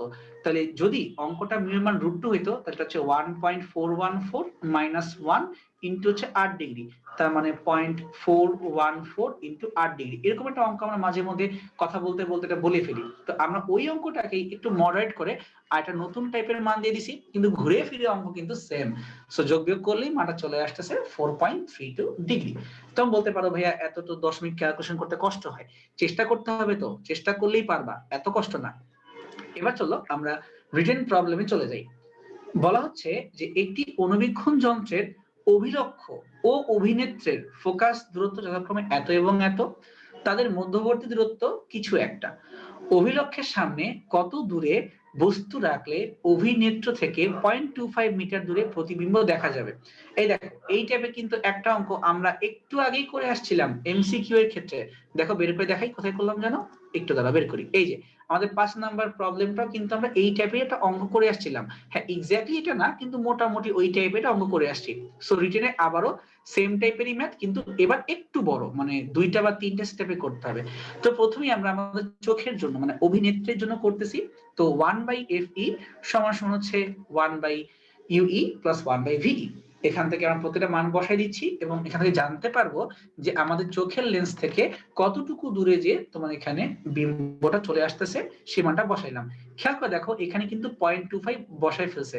তার কারণটা কি? তার কারণটা খুব সুন্দরভাবে বলা আছে যে অভিনেত্র থেকে 0.25 দূরে প্রতিবিম্ব দেখা যাবে। তার মানে বস্তুর অবস্থান চোখ থেকে কতটুকু সামনে, 1/24 মিটার। সিম্পল গুণ ভাগ, আর কিছু না। এখন আসো যন্ত্রের দৈর্ঘ্য নির্ণয় করি। যন্ত্রের দৈর্ঘ্য মানে হচ্ছে বেসিক্যালি এখানে v0 প্লাস UE, অর্থাৎ চোখ থেকে কতটুকু দূরে ছিল বস্তু এবং তোমার অভিলক্ষ থেকে কতটুকু দূরে হইল বিম্ব, এদের যোগফলটা এসে এখানে আমার যন্ত্রের দৈর্ঘ্য বা টোটাল লেন্থ যোগ করলাম। সুন্দর মতো এখান থেকে বের হয়ে গেল v0, অর্থাৎ আমার ফাইনালি বিম্বটা কতটুকু দূরে ছিল। এখন যদি এটা আমি জেনেই যাই, তাহলে তো এই বিম্ব হওয়ার আগে যে অবস্থানটা, অর্থাৎ অভিলক্ষের জন্য যে বস্তুর অবস্থান, সেটা কোথায় বের করাই যাবে। 1/f 1/v প্লাস 1/u, মানগুলো বসাবো, একটু ডানে বামে সরাবো, উত্তরটা সুন্দর মতো চলে আসবে। হ্যাঁ, অঙ্কটা একটু বড়, একটু ক্রিটিক্যাল টাইপের। এই অঙ্ক করার জন্য সূত্র মনে না রাখা ছাড়া আর কোনো ওয়ে নাই, সূত্রই মনে রাখতে হবে। ড্রয়িং করেও তুমি হয়তো টাইমে শেষ করতে পারবা না ওইটার ক্ষেত্রে। এবার আসি আমরা প্রতিসরণের একটা অঙ্কে। বলা হচ্ছে কোন আলোক রশ্মি পি মাধ্যমে কোন নির্দিষ্ট দূরত্ব যেতে যে সময় লাগবে, কিউ মাধ্যমে সেই একই দূরত্ব যেতে তার দ্বিগুণ সময় লাগে। এই যে বি কেয়ারফুল, এইখানে কিন্তু তোমাকে একটা বেগের কম্পেয়ার বলে দিল। তাহলে পি মাধ্যমে যতটুকু তোমার বেগ, কিউ মাধ্যমে বেগটা কিন্তু এমনটা হবে না। কিউ মাধ্যমে একই দূরত্ব যেতে তার ডাবল টাইম লাগতেছে। তার মানে কি, সে কিউ মাধ্যমে স্লো হয়ে গেছে। এই তো বুঝে গেলাম, স্লো হয়ে গেছে, বেগটা তোমার হচ্ছে বেসিক্যালি অর্ধেক হয়ে গেছে। কিউ এবং পি মাধ্যমে বিভেদ তলে কিউ মাধ্যম থেকে আলোক রশ্মি 30 ডিগ্রি করে যদি আপতিত হয়, তাহলে পি মাধ্যমে কত কোণে প্রতিসরিত হবে। ঠিক আছে, আমাকে বেগ দিয়ে রাখছে, আমি বেগের ইনফরমেশন ইউজ করে অঙ্কটা করব। তাহলে পি মিউ কিউ, মানে পি মাধ্যমের সাপেক্ষে কিউ মাধ্যমের প্রতিসরণাঙ্ক, পি মাধ্যমের বেগ ডিভাইড বাই হচ্ছে কিউ মাধ্যমের বেগ। তো আমরা টাইম দিয়ে ভাগ করলাম, এই টাইমটা কিভাবে আসলো, ব্যাপারটা খুব simple, s is equal to v t এইভাবে আসছে, এস ইজ ইকুয়াল টু হচ্ছে ভিটি, অথবা বলতে পারি তোমার এখানে ভি সমান সমান হচ্ছে এস ডিভাইড বাই টি, তার মানে বেগের সাথে সময়ের সম্পর্কটা হচ্ছে ব্যস্তানুপাতিক। তো এই জন্যই সিপি ডিভাইডেড বাই হচ্ছে সি কিউ যখন করলাম, তাহলে এখানে সময়টা হবে উল্টা, উপরে থাকবে টি কিউ আর নিচে হবে টিপি, উল্টাই গেল। এই কাজটা এই জন্যই হয়েছে, দেখো কি হয়েছে। এখন আর কোনো কাজ নাই, মান বসাই দেই, 2 গুণ হবে, এটা প্রশ্নে বলাই ছিল, আসলো 2। তাহলে পি মিউ কিউ, পি এর সাপেক্ষে কিউ এর প্রতিসরণাঙ্ক 2, উল্টাই বলতে চাই যে না পি এর সাপেক্ষে কিউ জানতে চাই না, আমি জানতে চাই কিউ মাধ্যমের সাপেক্ষে পি মাধ্যম, জাস্ট ধরে উল্টাই দাও, ডাইরেক্ট হাফ। তারপর তো সাইন আই বাই সাইন আর তো কোনো কথাই নাই। আপতন কোণের মানটা কত, আপতন কোণের মানটা হচ্ছে 30 ডিগ্রি, আর তুমি অঙ্কটা করলেই সুন্দর মতো চলে আসবে প্রতিসরণ কোণের মানটা কত, 90 ডিগ্রি। এটা করতে কোনো ক্যালকুলেটর লাগে না, মুখে মুখেই করা যায়। আচ্ছা, আরেকটা অঙ্কে আসি। পানির সাপেক্ষে গ্লাসের প্রতিসরণাঙ্ক 3√2/4 এবং পানির সাপেক্ষে বায়ুর প্রতিসরণাঙ্ক এত হলে বায়ুর সাপেক্ষে কাচের সংকট কোণটা নির্ণয় করো। তার মানে তোমাকে বাতাসের সাপেক্ষে কাচের আগে মিউ কত এটা জানতে হবে, তারপর তুমি যা করার করো। তাহলে আলো কাচ থেকে বায়ুতে এত করে আপতিত হলে কি ঘটবে, ওটা সে আরেকটা পার্ট, সেদিকে যাওয়ার আগে আমার তো এইটা জানা দরকার যে কাচ এবং বাতাসের সাপেক্ষে তোমার হচ্ছে প্রতিসরণাঙ্কটা কত হয়, এটাকে বের করব, তারপর যা করার করব। ঠিক আছে, তো এখন খেয়াল করে দেখো, আমার যেহেতু দরকার কাচের সাপেক্ষে বাতাসের মান, তো এটা এই অনুপাত দিয়ে বের করা যায়, লিখে দেখাই, g mu a is equal to, খেয়াল করে দেখো তোমার লাস্টে কি এ আর না, তাহলে উপরে লেখো মিউ এ আর, আর জি এর সাপেক্ষে না, যে লেখো জি এর সাপেক্ষে।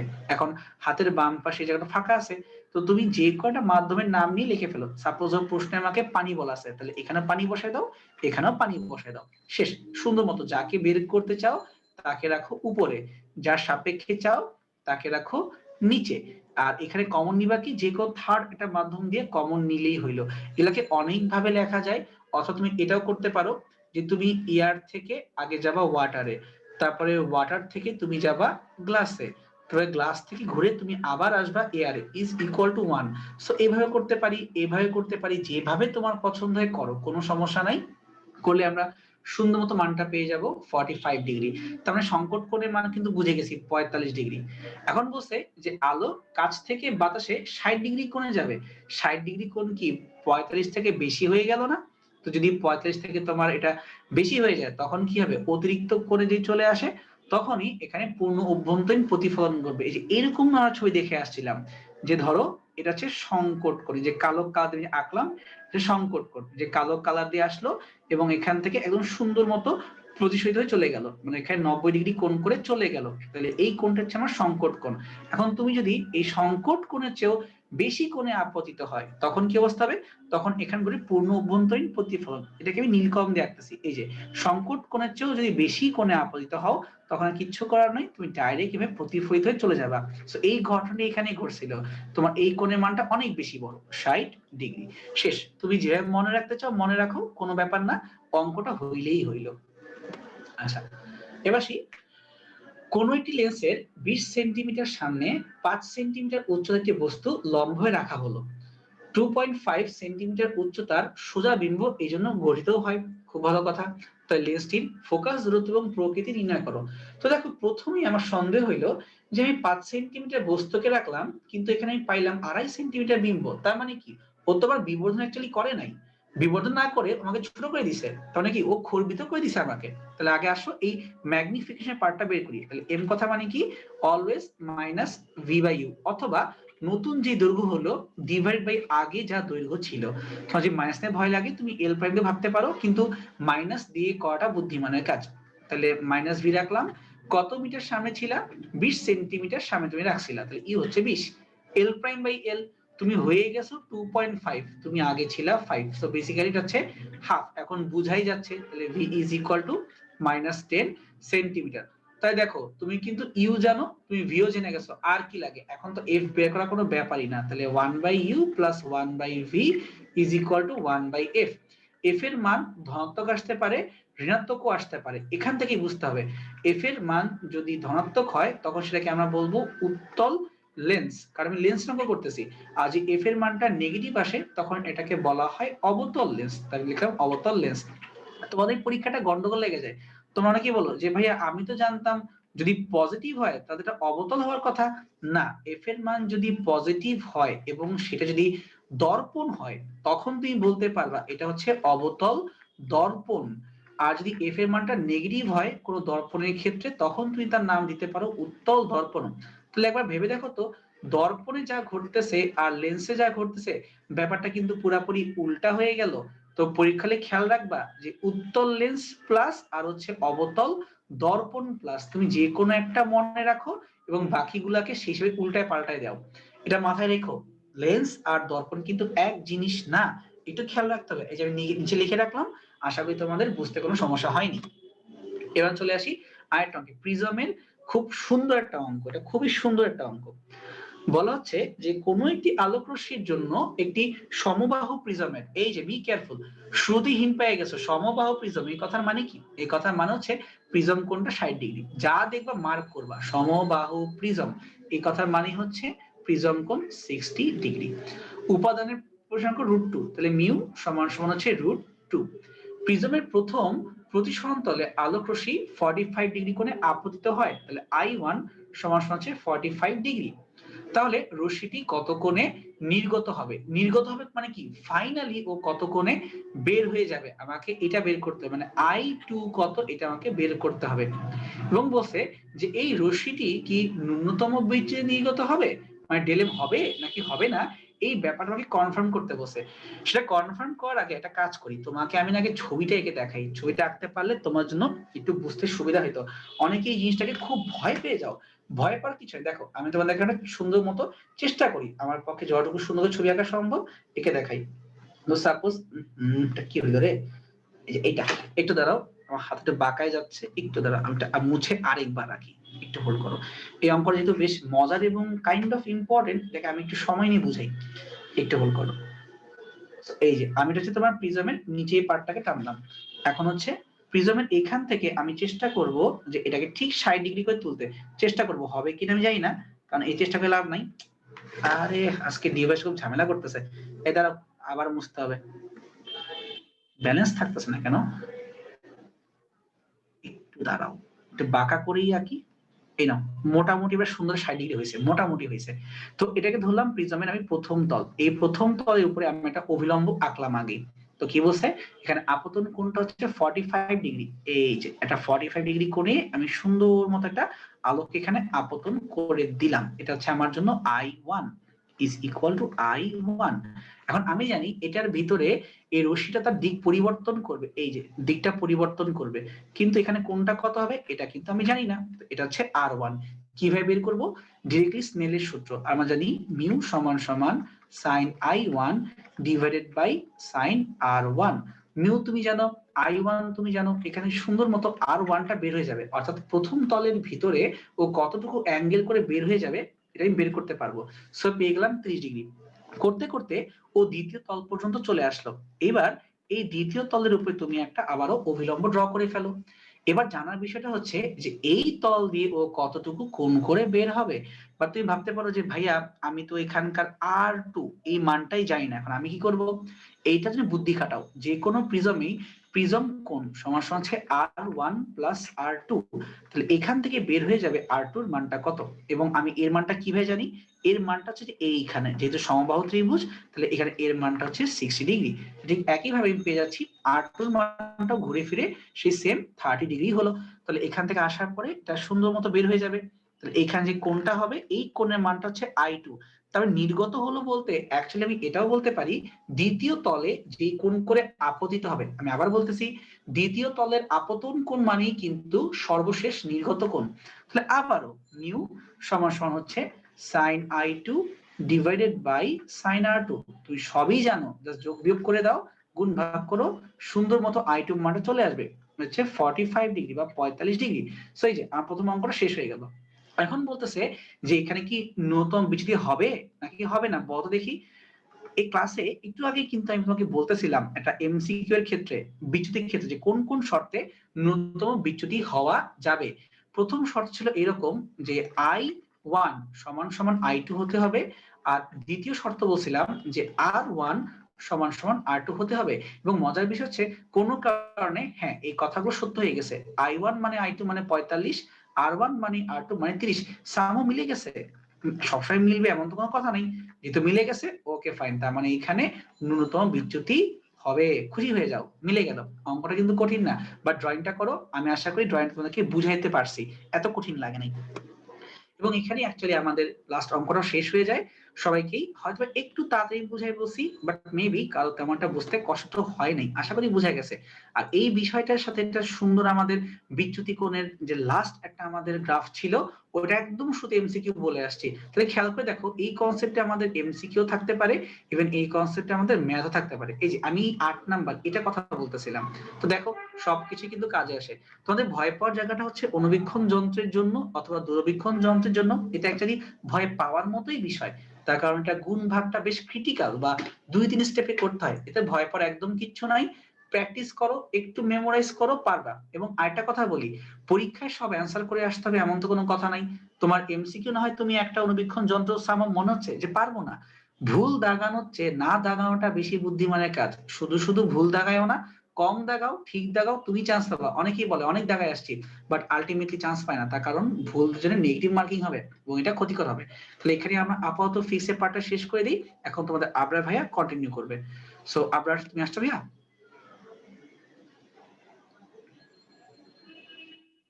জি ভাইয়া, ওকে, থ্যাংক ইউ জি, রেজাউল। তুমি শুরু করো। ওকে, ওকে, তাহলে আমরা আমার মনে ইংলিশ পার্ট শুরু করতে পারি। Just a minute, I am sharing my screen.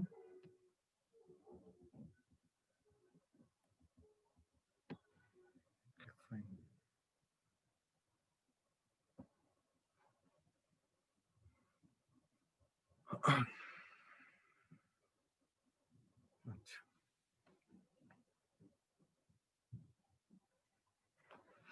Okay, so আমরা এখন হচ্ছে আমাদের আজকে যে ইংরেজির অংশের আলোচনা আছে সেটা আমরা দেখতে যাব। সর্বপ্রথম আমাদের যে প্রশ্নটা আছে যে অ্যাডভাইস শব্দটার প্লুরাল ফর্ম কি, আমরা এখানে একটু মনোযোগ দেওয়ার চেষ্টা করি। প্রথমে আমাদের যে জিনিসটা জানতে হবে সেটা হচ্ছে অ্যাডভাইস, যেটা সিই, সেটা হচ্ছে একটা নাউন। তার বাংলা যদি আমরা করি তাহলে সেটা হচ্ছে উপদেশ। ওকে, দ্বিতীয়ত যে জিনিসটা আমাদের জানতে হবে সেটা হচ্ছে অ্যাডভাইস, যদি আমি সেটাকে এসি করি তার মানে সেটা হয় একটা ভার্ব এবং সেটা হচ্ছে উপদেশ দেয়া। ওকে, তো প্রথম হচ্ছে এই দুইটা জিনিসের পার্থক্য আমরা বুঝলাম। এখন দ্বিতীয়ত যে জিনিসটা আমাদেরকে বুঝতে হবে সেটা হচ্ছে এই যে উপদেশ যে শব্দটা আছে অ্যাডভাইস, সেটা একটা আনকাউন্টেবল নাউন। আনকাউন্টেবল নাউন কি? যেগুলোকে গণনা করা যায় না, ঠিক আছে? যেমন আমরা বলতে পারি মানি, আমরা বলতে পারি ওয়াটার, আমরা বলতে পারি ওয়েলথ, এরকম আর কি। তেল, পানি, লবণ, তুমি যাই বলো সবই হচ্ছে আসলে আনকাউন্টেবল নাউন। এরকম উপদেশ জিনিসটা আনকাউন্টেবল, তাহলে এটার কি প্লুরাল হওয়া সম্ভব? এটা প্লুরাল হওয়া সম্ভব না। তাহলে এটার উত্তর হচ্ছে সি নাম্বার, অ্যাডভাইস, অ্যাডভাইসই থেকে যাবে। এবার 2 নম্বরে চলছে what is the singular form of the word data. Data শব্দটার মানে হচ্ছে তথ্য বা উপাত্ত। এই শব্দটা প্লুরাল, তার সিঙ্গুলার ফর্ম হচ্ছে ডেটাম। আমরা জানি আম থেকে আ আসে, যেমন আমরা বলতে পারি এজেন্ডাম, সেখান থেকে চলে আসে কি? সেখান থেকে চলে আসে হচ্ছে এজেন্ডা, এরকম আর কি, ঠিক আছে? আম থাকলে সেটা প্লুরালে গিয়ে আ হয়ে যায়। তারপরে যে জিনিসটা আমাদেরকে প্রশ্ন করেছে যে which one of the following is always in feminine form, এই শব্দটা হচ্ছে অ্যামাজন। অ্যামাজন মানে হচ্ছে লেডি ওয়ারিয়র, ঠিক আছে? যে নারী যুদ্ধ করতে পারে তাকে বলা হচ্ছে অ্যামাজন। এটা সবসময় হচ্ছে তোমার ফেমিনিন ফর্মে আছে। আচ্ছা, অ্যামাজন আরেকটা মিনিং আছে, সেটা হচ্ছে অ্যামাজন বন। এই অ্যামাজন বনের নামটাও হচ্ছে এই অ্যামাজন থেকেই আসা। সো অ্যামাজন শব্দটা দিয়ে যদি ফরেস্ট বুঝায় তখন সেটা আবার হচ্ছে ইয়া হয়, কি বলে, বন হিসাবে যেহেতু সেটা ইট নিয়ে নেয়। কিন্তু যদি অ্যামাজন দিয়ে কখনো নারীকে বুঝায় তাহলে সেক্ষেত্রে কিন্তু তার জন্য প্রোনাউন শি নিতে হয়। এবার আমরা চলে যাই 4 নাম্বারটাই, সেটা হচ্ছে identify the correct sentence. The flight will arrive at 7 PM, এটা কারেক্ট, কোনো সমস্যা নেই। 7 PM বলার পরে আবার আফটারনুন বলার কোনো প্রয়োজন নাই, 7 PM বলার পরে নাইট বলার কোনো প্রয়োজন নাই, 7 PM মর্নিং তো কখনো হইতে পারে না, সো এটারও কোনো প্রয়োজন নেই। এটা খুব সহজ ছিল। আচ্ছা, antonym of the word somnolent। আচ্ছা, এটা দেখে অনেকের কাছে মনে হতে পারে ভাইয়া বেশ কঠিন শব্দ বা সামথিং। তোমরা একটা শব্দ মনে হয় অনেকেই শুনেছো, সেই শব্দটা হচ্ছে ইনসমনিয়া। শব্দটা কি শুনেছো? আমরা এখানে কে কে শুনেছি ইনসমনিয়া? ইনসমনিয়া মানে হচ্ছে ঘুম না আসা, ঠিক আছে? এই ধরনের জিনিসকে আমরা ইনসমনিয়া বলি কিনা? আমরা কিন্তু বলি।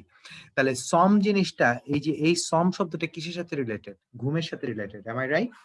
আচ্ছা, সো somnolent মানে হচ্ছে যে প্রচুর ঘুমাতে পছন্দ করে, যে প্রচুর ঘুমায় তাকে।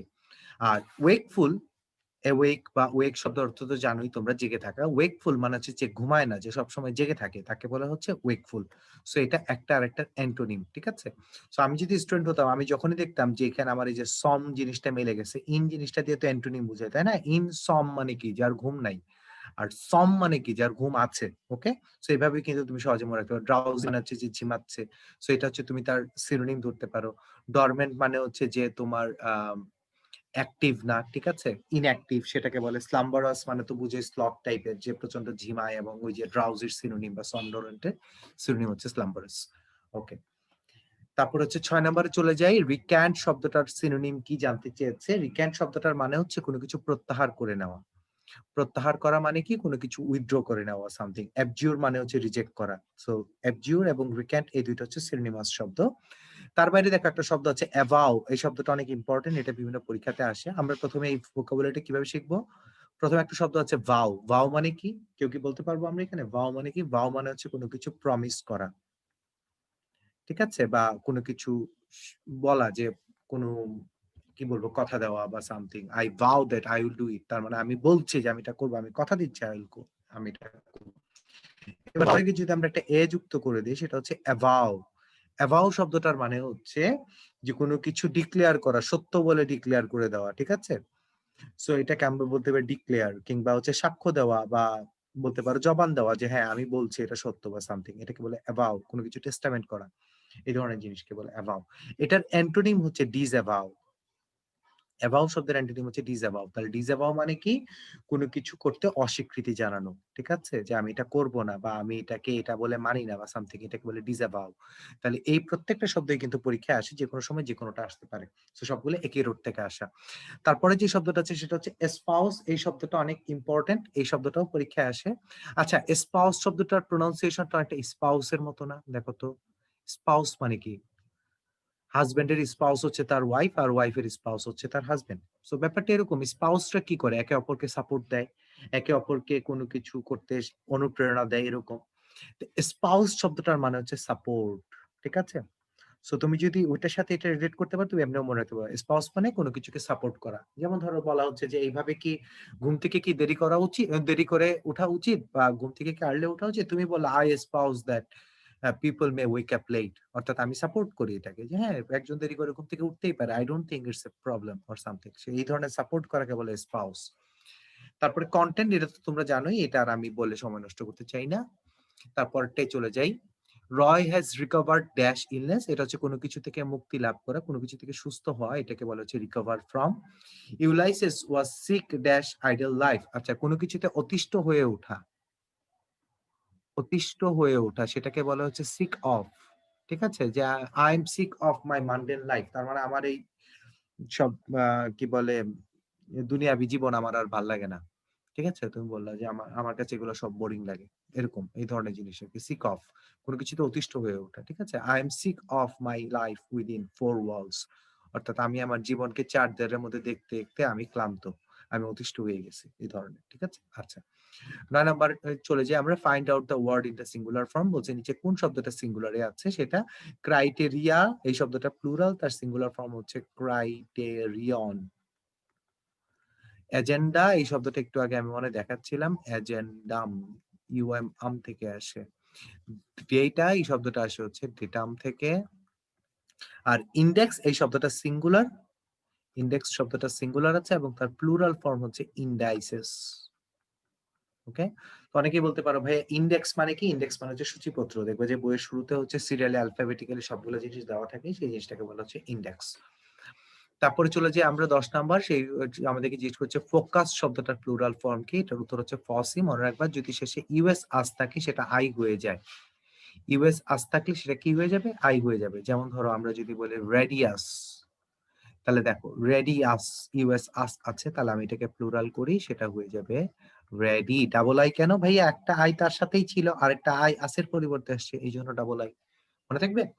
আচ্ছা, তারপরেটা আমরা চলে যাই। আমাদেরকে প্রশ্ন করেছে যে নিচের কোনটা ম্যাসকুলিন এবং ফেমিনিন উভয়ই হতে পারে। আমি সেটা একটু আগে বলছিলাম। স্পাউস শব্দটা হচ্ছে হাজবেন্ড স্ত্রীর জন্য স্পাউস, স্ত্রীর জন্য হাজবেন্ড তার spouse.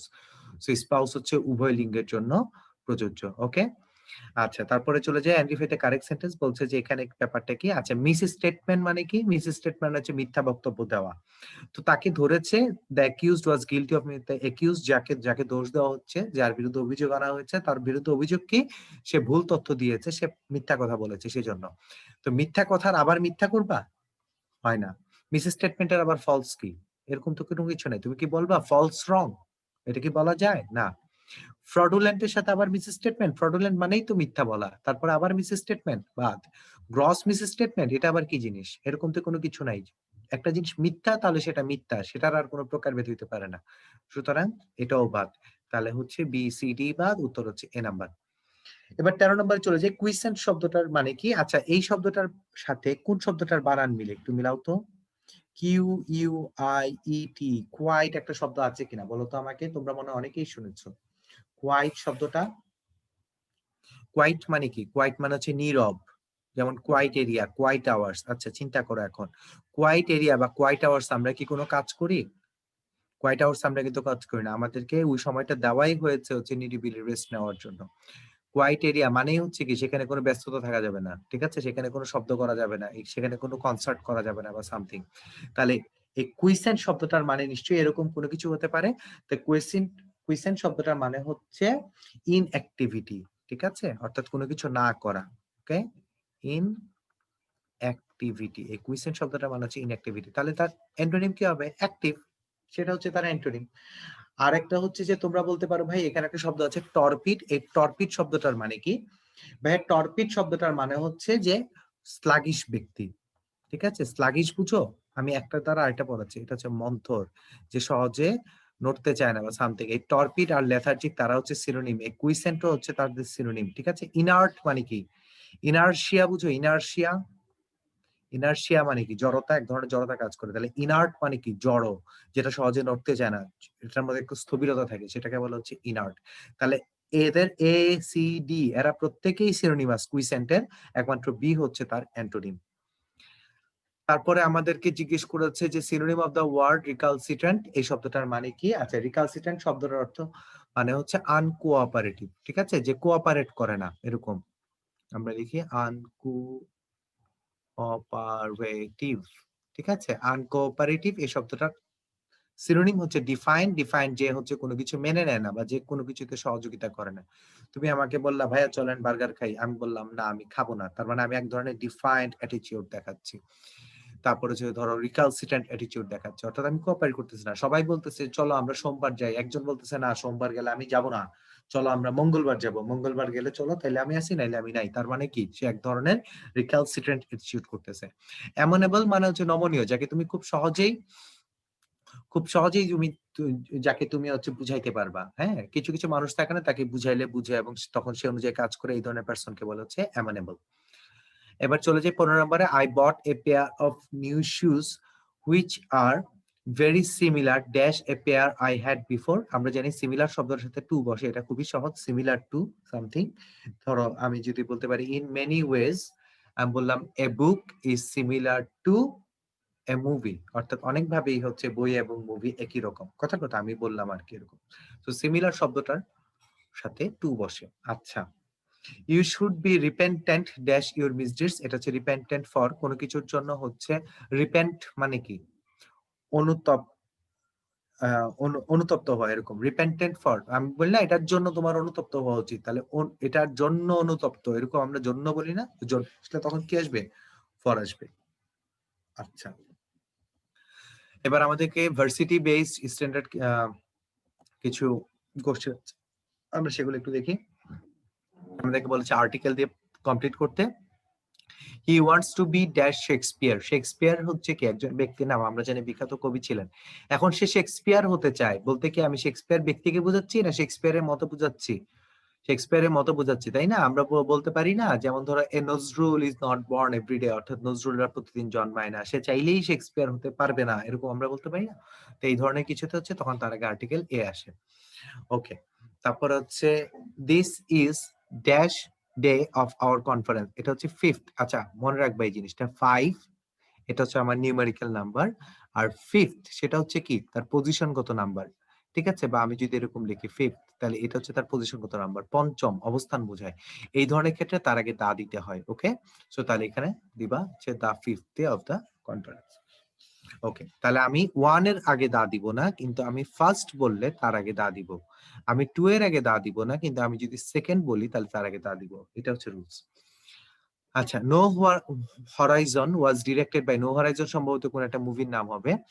No was directed by dash late Steve Callan. আচ্ছা, যে অর্থাৎ লেট মানে হচ্ছে যিনি মারা গেছেন, only 2 years before his death. অর্থাৎ এখানে আমি এখন কি দিব? এখন দেখো লেট মানে কি উনি মারা গেছেন, তাহলে এখন আমি কি বলবো? বাই দা স্টিভ ক্যালান, এই যে লেট শব্দটার আগে, ঠিক আছে? এটার আগে তখন আমি দা দিব। আচ্ছা, তারপরে চলে যাই identify the adjectives of from the following sentence. এখান থেকে আমাদেরকে অ্যাডজেক্টিভ বের করতে বলছে। Grandma lit the white candles, কেমন ক্যান্ডেল? White candle. দেখো এই যে নাউনের আগে অ্যাডজেক্টিভ বসে, আমরা এটা জানি তাই না? সো আইডেন্টিফাই অ্যাডজেক্টিভ, এখান থেকে হারটাও একটা অ্যাডজেক্টিভ, সেটাও তুমি চাইলে নিতে পারো, এখানে হারও একটা অ্যাডজেক্টিভ কিন্তু, ঠিক আছে? সো ক্যান্ডেলস একটা অ্যাডজেক্টিভ, হার আর একটা অ্যাডজেক্টিভ। আচ্ছা, the cake baking in the oven made the whole house fragrant. আচ্ছা, এখন আমরা একটু চিন্তা করি, এখান থেকে আমি অ্যাডজেক্টিভ কিভাবে নিব?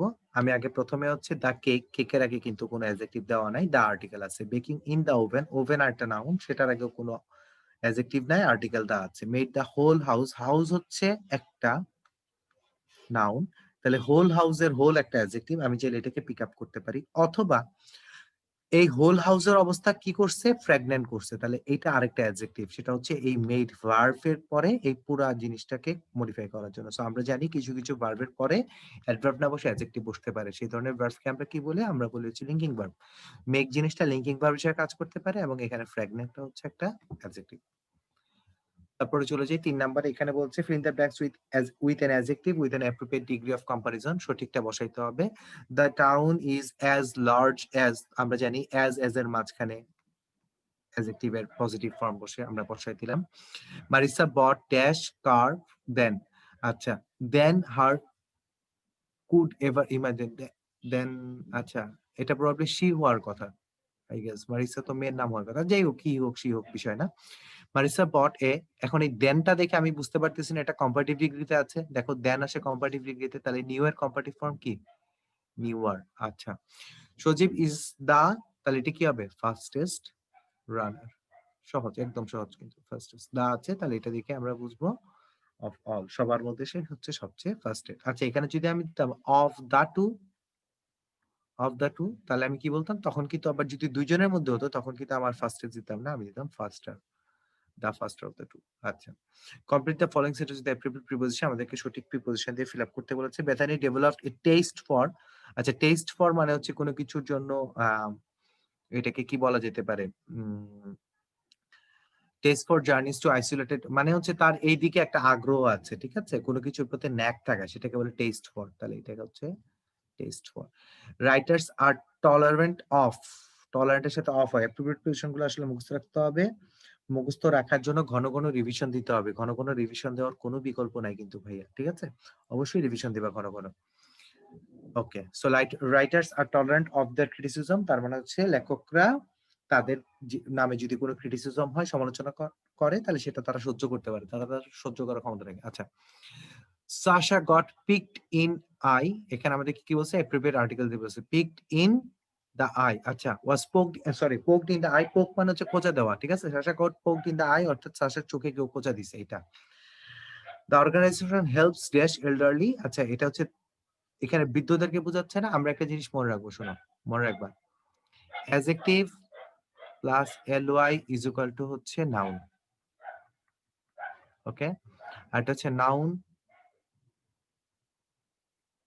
সরি আমি কি লিখতেছি? Adjective plus ly is equal two হচ্ছে অ্যাডভার্ব, আর হচ্ছে noun plus ly is equal two হচ্ছে অ্যাডজেক্টিভ। এইটা সবসময় মনে রাখবা। আচ্ছা, এখন আমরা যদি বলি এল্ডারলি, তা দিয়ে আমরা কি বুঝাই? তা দিয়ে আমরা কি বুঝাই? আমরা কিন্তু সেটা দিয়ে অবশ্যই হচ্ছে একটা অ্যাডজেক্টিভ বুঝাই। তাহলে এখন আমি যদি চিন্তা করি এটা যদি একটা অ্যাডজেক্টিভ হয়, এখন আমরা জানি দা প্লাস অ্যাডজেক্টিভ মিলে কমন নাউনের কাজ করে, তাহলে আমি এখানে একটা দা দিলে সকল বৃদ্ধ মানুষদেরকে বোঝাবে, অর্থাৎ এই অর্গানাইজেশন হচ্ছে সকল বৃদ্ধ মানুষদেরকে সাহায্য করে। বুঝতে পারছি? আচ্ছা, এটা কিন্তু প্লুরাল, হ্যাঁ? যেমন the elderly are very frustrated, তার মানে হচ্ছে বয়স্ক মানুষজন সবাই অনেক বেশি ফ্রাস্ট্রেটেড হয়ে আছে এরকম। In his room there is a bed, a table and desk chair, তাহলে a bed, a table and a chair, ঠিক আছে? সেটা হচ্ছে বিষয়। আচ্ছা, তারপরে চলে যাই আমরা identify adjectives from the following sentences, নিজের শব্দগুলো থেকে হচ্ছে অ্যাডজেক্টিভ খুঁজে বের করতে বলছে। The hot coals made fizzle as they hit the water, তাহলে আমি দেখি এখানে একটু কোলস কি, কোল মানে হচ্ছে কয়লা, তাহলে তার আগে হট আছে, তাহলে এই হটটাই হচ্ছে তার একটা অ্যাডজেক্টিভ। আচ্ছা, দ্য স্মেল ওয়াজ পানজেন্ট, আচ্ছা তাহলে স্মেলটা কেমন ছিল আমরা জানি, এই ওয়াজ ভার্বের পরে চাইলে হচ্ছে কি বসতে পারে, অ্যাডজেক্টিভ বসতে পারে, যেমন আই অ্যাম ব্যাড, তার মানে আমি খারাপ। The smell was good, the smell was pungent, pungent মানে হচ্ছে কড়া, ঠিক আছে, গন্ধটা খুব কড়া ছিল সেটা বোঝাচ্ছে। fill in the blanks with an adjective with an appropriate degree of comparison, আমাদেরকে সঠিক অ্যাডজেক্টিভ দিয়ে বসাইতে বলছে। আচ্ছা ঠিক আছে, the road was dash than we had expected, then আছে, তাহলে এটা কি তুমি কি করবা, লংটা লঙ্গার হয়ে যাবে, খুব স্বাভাবিক, লংটা লঙ্গার হয়ে গেছে। the cake is just as, এবং as এর মাঝখানে যদি থাকে তাহলে সুইট সুইটই বসে যাবে, কোনো চেঞ্জের দরকার নাই, পজিটিভ ফর্ম হবে। things are better organized now, we have dash problems than before, তাহলে হচ্ছে এখানে আমরা আবার দেখি দেন আছে, তাহলে এটা কি হবে, fewer, কম আছে, এখন আমাদের আগের চেয়ে অনেক কম সমস্যা আছে। আচ্ছা, complete the following sentence with appropriate prepositions, আমরা যাই। ট্রুথ ট্রায়াম্পস ওভার ফলসহুড, আচ্ছা ট্রায়াম্প ওভার মানে হচ্ছে কোনো কিছুর বিপক্ষে জয়ী হওয়া, ঠিক আছে, তা আমরা জানি সত্য সবসময় মিথ্যার বিপক্ষে জয়ী হয়, ঠিক আছে, তাহলে এটা হচ্ছে ট্রায়াম্পস over. I think he took dash me when I got promotion, got the promotion he wanted, অর্থাৎ সে যে প্রমোশনটা চাইছে সেটা যখন আমি পেয়ে গেছি, he took against me মানে হচ্ছে সে আমার বিরুদ্ধে লেগে গেছে, সে আমার শত্রু হয়ে গেছে, ব্যাপারটা হচ্ছে এরকম, সে আমার পিছে লাগছে, কারো পিছে লাগা, সেই জিনিসটা হচ্ছে took বা take against। ওকে, সো এটা হচ্ছে, এই ছিল আমাদের আজকের ইংরেজি অংশের আলোচনা, আশা করি তোমরা সবাই সবকিছু বুঝতে পেরেছো। ভাইয়া আমরা কি শেষ করব নাকি? জি ভাইয়া, ভাইয়া জয়েন দিতেছে, ভাইয়া চাইলে 1 মিনিট কথা বলতে পারেন। আচ্ছা, ইংরেজি অংশ থেকে আমি তোমাদের জন্য বারবার যেটা সাজেস্ট করবো, তোমরা প্রিপোজিশনটা দেখবা। প্রিপোজিশন অংশটা কিন্তু খুবই ইম্পর্টেন্ট, এই কারণে যে প্রিপোজিশন থেকে প্রতি বছর প্রশ্ন আসে, ঠিক আছে? সো প্রিপোজিশনে যেহেতু বোঝাবুঝির জিনিস কম, এই জন্য হয়তো বা ক্লাসে খুব বেশি আসলে ডিসকাস করার থাকে না। তোমরা কিন্তু প্রিপোজিশনটার জন্য আমি যে কথাটা বলেছি, তোমরা রিভিশন দিবা খুব বেশি বেশি করে, ঠিক আছে, প্রিপোজিশনের জন্য। আর ভোকাবুলারির জন্য কিন্তু একটা টেকনিক তোমাদেরকে আমি দেখিয়েছি, যে দেখো শব্দগুলাকে তার রুট দিয়ে মিলাও। যেমন ধরো এই যে আমরা আজকে যখন এখানে দেখো, আমি তোমাদেরকে দেখাই, তোমরা অনেকেই বলো যে ভাইয়া ভোকাবুলারি কিভাবে মনে রাখবো, দেখো ওই যে কুইসেন্ট যখন পড়াইলাম, দেখো কুইসেন্ট এবং কোয়াইট এই দুইটা বানান কাছাকাছি না, খুবই কাছাকাছি না, দেখো কি ইউ ইউ আই ই এইটুকু কিন্তু মিলে যায়, কোয়াইট কুইসেন্ট, তার মানে তারা একই রুট থেকে আসা, এরকম যদি কখনো মিলে যায় তখন বুঝবা যে হচ্ছে তাদের মধ্যে অনেক মিল আছে। যেমন আমরা একটু আগে শব্দটা দেখলাম স্পাউস, স্পাউস, ঠিক আছে, স্পাউস শব্দটার সাথে দেখো স্পাউস শব্দটা অনেক মিলে, তাহলে তার আগে একটা ই যুক্ত করে দিলে আমি যে শব্দটা পাবো, তার মানে তার কাছে কাছে খুব কিছু একটা তো নিশ্চয়ই মিল থাকবে। তাহলে স্পাউস এবং স্পাউস ভাইয়া তারা কিন্তু কাছাকাছি, স্পাউস মানে সাপোর্ট করে। জি ভাইয়া, ঠিক আছে, ওকে। সো এটা হচ্ছে ব্যাপার। আরেকটা ব্যাপার, যেমন ধরো তোমাদেরকে আরেকটা টেকনিক দেখাই ভোকাবুলারি, যেমন ভোকাবুলারি টেকনিকটা হচ্ছে, যেমন অনেকগুলা বানান দেখবা খুব কাছাকাছি, বানানগুলো দেখবা খুবই কাছাকাছি, মনে করো আমাদেরকে শব্দটা দিলে হচ্ছে কি টিপিক্যাল, টিপিক্যাল, এখন আমি তার সাথে তার আগে আমি একটা এ যুক্ত করে দিতে পারি, যেমন হতে পারে এটিপিক্যাল। তো অনেক সময় দেখবা এরকম ভাবে যদি বানানগুলোর আগে এ যুক্ত হয়, তাহলে তারা অ্যান্টোনিমের টাইপের একটা মিনিং দেখাইতে পারে, ঠিক আছে, তখন দেখতে পারো যে একটা শব্দ, আমরা তো নরমালি ডিজ, ইর, তারপর হচ্ছে আন, এগুলো দিয়ে অ্যান্টোনিম গঠন করি, এগুলো ছাড়া আর কি কি দিয়ে, যেমন এ দিয়ে অ্যান্টোনিম গঠন করা যায়, ঠিক আছে, তারপরে হচ্ছে তোমার ইয়ে দিয়ে কি বলে, ইম দিয়ে অ্যান্টোনিম গঠন করা যায়, এই জিনিসগুলা, এই প্রিফিক্স গুলা দেখবা, প্রিফিক্স গুলা দেখলে তখনও দেখবে যে অনেক শব্দ মনে থাকবে যে কোনটা দিয়ে কি আসে, কথা বুঝছো? সবসময় মিলাবা শব্দগুলো একটার সাথে একটা, মিলাবা যে এটার রুট কি, শব্দের অর্থটা পড়ার সময় তার রুটটা দেখবা, এবং শুধুমাত্র লিস্ট থেকে না পড়ে একটু ডিকশনারি খুলে খুলে সেটা দেখলেও আর একটু ভালো হবে, ঠিক আছে? এটা হচ্ছে আরেকটা ইম্পর্টেন্ট টিপস। আরেকটা হচ্ছে যে গ্রামার পার্ট। গ্রামার পার্টে হচ্ছে ক্লাসে তো আমরা দেখাই দিচ্ছি তোমাদেরকে যে গ্রামার ইম্পর্টেন্ট অংশগুলো কি কি, কিভাবে কি দেখতে হবে। বাসায় বসে কিন্তু বিগত বছরের প্রশ্ন সলভ করা চাই। তোমরা যারা বাসায় বসে বিগত বছরের প্রশ্ন সলভ করো না, প্র্যাকটিস করো না, ঠিক আছে, তারা কিন্তু শুধু ক্লাস করলে পারবা না। এটা কিন্তু আমি বারবার বলে দিচ্ছি, ঠিক আছে? অবশ্যই বিগত বছর প্র্যাকটিস করতে হবে। দেখো ম্যাথ কি, তুমি মনে করো ম্যাথ যখন তোমরা পড়ো, ম্যাথের ক্ষেত্রে কি হয়, তোমাকে খালি নিয়ম বুঝাই দিলে কি তুমি ম্যাথ পেরে যাও? তুমি কিন্তু ম্যাথ পারো না। ম্যাথ পারতে হলে তখন কি করতে হয়? প্র্যাকটিস করতে হয়। ইংরেজি হচ্ছে এই অঙ্কের মতো, ঠিক আছে? তোমাকে অবশ্যই ইংরেজিতেও প্রচুর পরিমাণ প্র্যাকটিস করতে হবে। তুমি যতক্ষণ পর্যন্ত বিগত বছরের ইংরেজি প্রশ্ন ভালো মতো সলভ না করবা, বেশি বেশি করে কোশ্চেন সলভ না করবা, ততক্ষণ পর্যন্ত কিন্তু দেখবা যে তোমার হচ্ছে এটা একটু তোমার যাবে, কি বলে, টাইম, মানে তোমার ওই সেই কনফিডেন্সটা আসবে না। আচ্ছা, তোমাদেরকে আমি বিগত 2-3টা প্রশ্ন দেখাই নাকি? একটু দেখাই ভাইয়া আস্তে আস্তে আমি তোমাদেরকে 2টা প্রশ্ন দেখাই, ঠিক আছে? এই প্রশ্নগুলো আমার মনে হয় যে তোমাদের খুব কাজে দিতে পারে। যেমন কিছুদিন আগে একটা প্রশ্ন আমি পরীক্ষার মধ্যে আসতে দেখলাম। প্রশ্নটা এরকম ছিল যে I wish I grinded her anger into pieces. অর্থাৎ আমি যদি তার রাগকে ভেঙে গুঁড়া গুঁড়া করে দিতে পারতাম, তার যত আছে, অহংকার আছে, রাগ আছে বা সামথিং যেটা আছে, তার যে ভাব আছে, সেটাকে যদি আমি গুঁড়া করে দিতে পারতাম, তাহলে না জানি, মানে আমার মনে হয় যে মনটা অনেক শান্তি পেত। আমরা অনেক সময় এরকম বলি না? আচ্ছা, এখন একটা জিনিস দেখো, এই জিনিসটা অনেকেই ভুল করছে পরীক্ষাটার মধ্যে, ঠিক আছে? তো এখন এই প্রশ্নটা আসলে কি? এই প্রশ্নটা এত বেসিক প্রশ্ন যে গ্রাইন্ড ভার্বের পাস্ট ফর্ম হচ্ছে গ্রাউন্ড। অনেকেই জানে না, তারা মনে করছে এটা কারেক্ট আনসার এবং এটাই দেখাই দিয়ে আসছে, কিন্তু এটা আসলে ইনকারেক্ট। গ্রাইন্ডেড কোনো শব্দ নাই, শব্দটা হচ্ছে গ্রাউন্ড, ঠিক আছে? অর্থাৎ দেখো, প্রশ্নকর্তারা কোন জায়গায় যায় জানো? খুব বেশি জটিল নিয়মেও যায় নাই। শুধুমাত্র এই যে আমরা যে, মানে ছোটবেলায় যে বেসিক জিনিসগুলো শিখছিলাম না, আমরা কি শিখছিলাম? আমরা শিখছিলাম হচ্ছে যে ভার্বের 3টা form, present, past, past participle, এই জিনিসগুলো আমরা শিখছিলাম।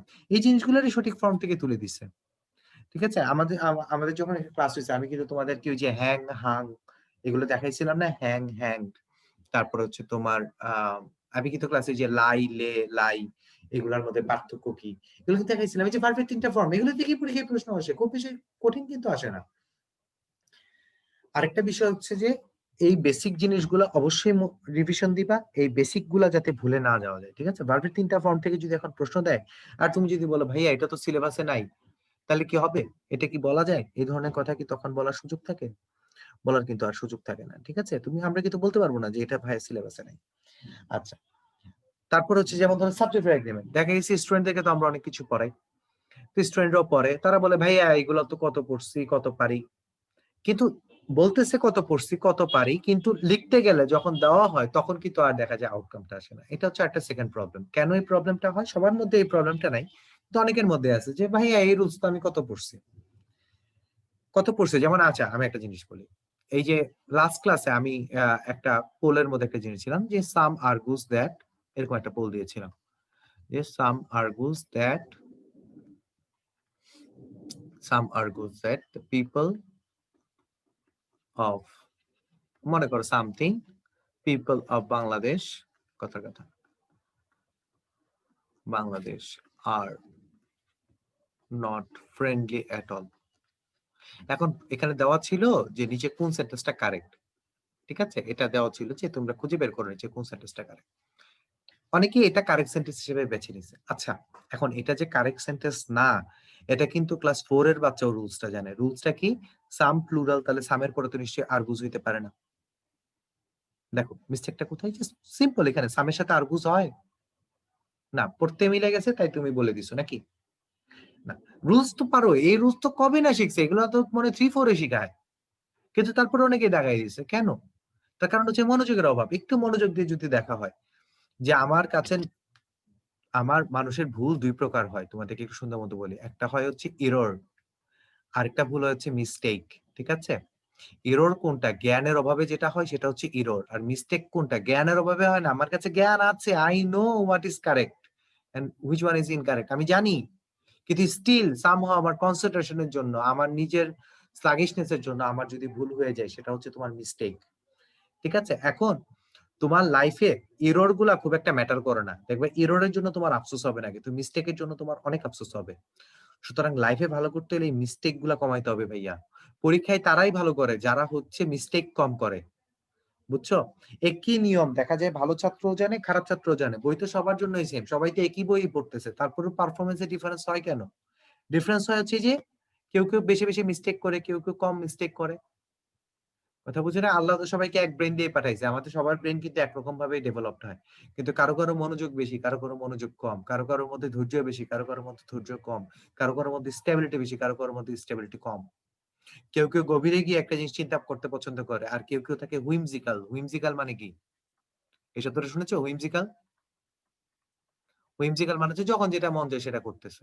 ব্রেন খাটায় কাজ করতেছে না। তার মনে যা চাইতেছে, তার ইনস্টিংক্ট তাকে যা সাজেস্ট করতেছে সে সেটা করতে থাকে। সেই হুইমজিক্যাল অ্যাটিটিউড থাকলে, এই ধরনের মানে মনোযোগের অভাব থাকলে তখন কিন্তু দেখা যায় যে পারফরম্যান্স ভালো হয় না। বুঝছো? এই কথাগুলো কেন বললাম? এক্সামের জন্য এক্সাম ফিটনেস বলতে একটা জিনিস আছে। এক্সাম ফিটনেস বাইরের দেশে পরীক্ষা নেওয়ার আগে ওরা এক্সাম ফিটনেস পড়ায়, ওরা এক্সাম ফিটনেস শিখায় স্টুডেন্টদেরকে। এখন আমাদের তো এরকম কিছু নাই, শেখানোর সুযোগ নেই। কিন্তু আমি যদি পারতাম, আমি যদি বাংলাদেশের মনে করো শিক্ষা বোর্ডের মহাব্যবস্থাপক হইতাম বা এরকম যদি কোনো কিছু হইতাম, আমি অবশ্যই এক্সাম ফিটনেস নিয়ে হচ্ছে বাচ্চাদেরকে পড়াইতাম। ছোটবেলায় ওদেরকে শিখাই দেওয়া হবে। যে কিভাবে এক্সামে ভালো করবা, কিভাবে করে তুমি লাইফে আগাবা সামনের দিকে, কেন তুমি পারতেছো না, এই জিনিসটা তার ভুলটা তার সামনে ধরাই দেওয়া, যে দেখো তুমি এই জিনিসটা ঠিক করলেই তুমি পারবা। ঠিক আছে? এইভাবে ছোট ছোট লিটল বাই এফোর্ট। তোমাকে আলেকজান্ডারের মতো দিগ্বিজয়ী হতে হবে না কিন্তু। ঠিক আছে? তোমাকে খুব বড় কঠিন কোনো কাজ করে ফেলতে হবে না। ছোট ছোট মিস্টেক করা আগে বন্ধ করো, তাহলে দেখবা পারবা। বুঝছো? আচ্ছা, আজকে ক্লাস থেকে আরেকটা জিনিস দেখে, আজকে ক্লাসে একটা খুব সুন্দর একটা কোশ্চেন ছিল তোমাদেরকে, একটু দেখাই তোমাদেরকে। কোশ্চেনটা কোথায়?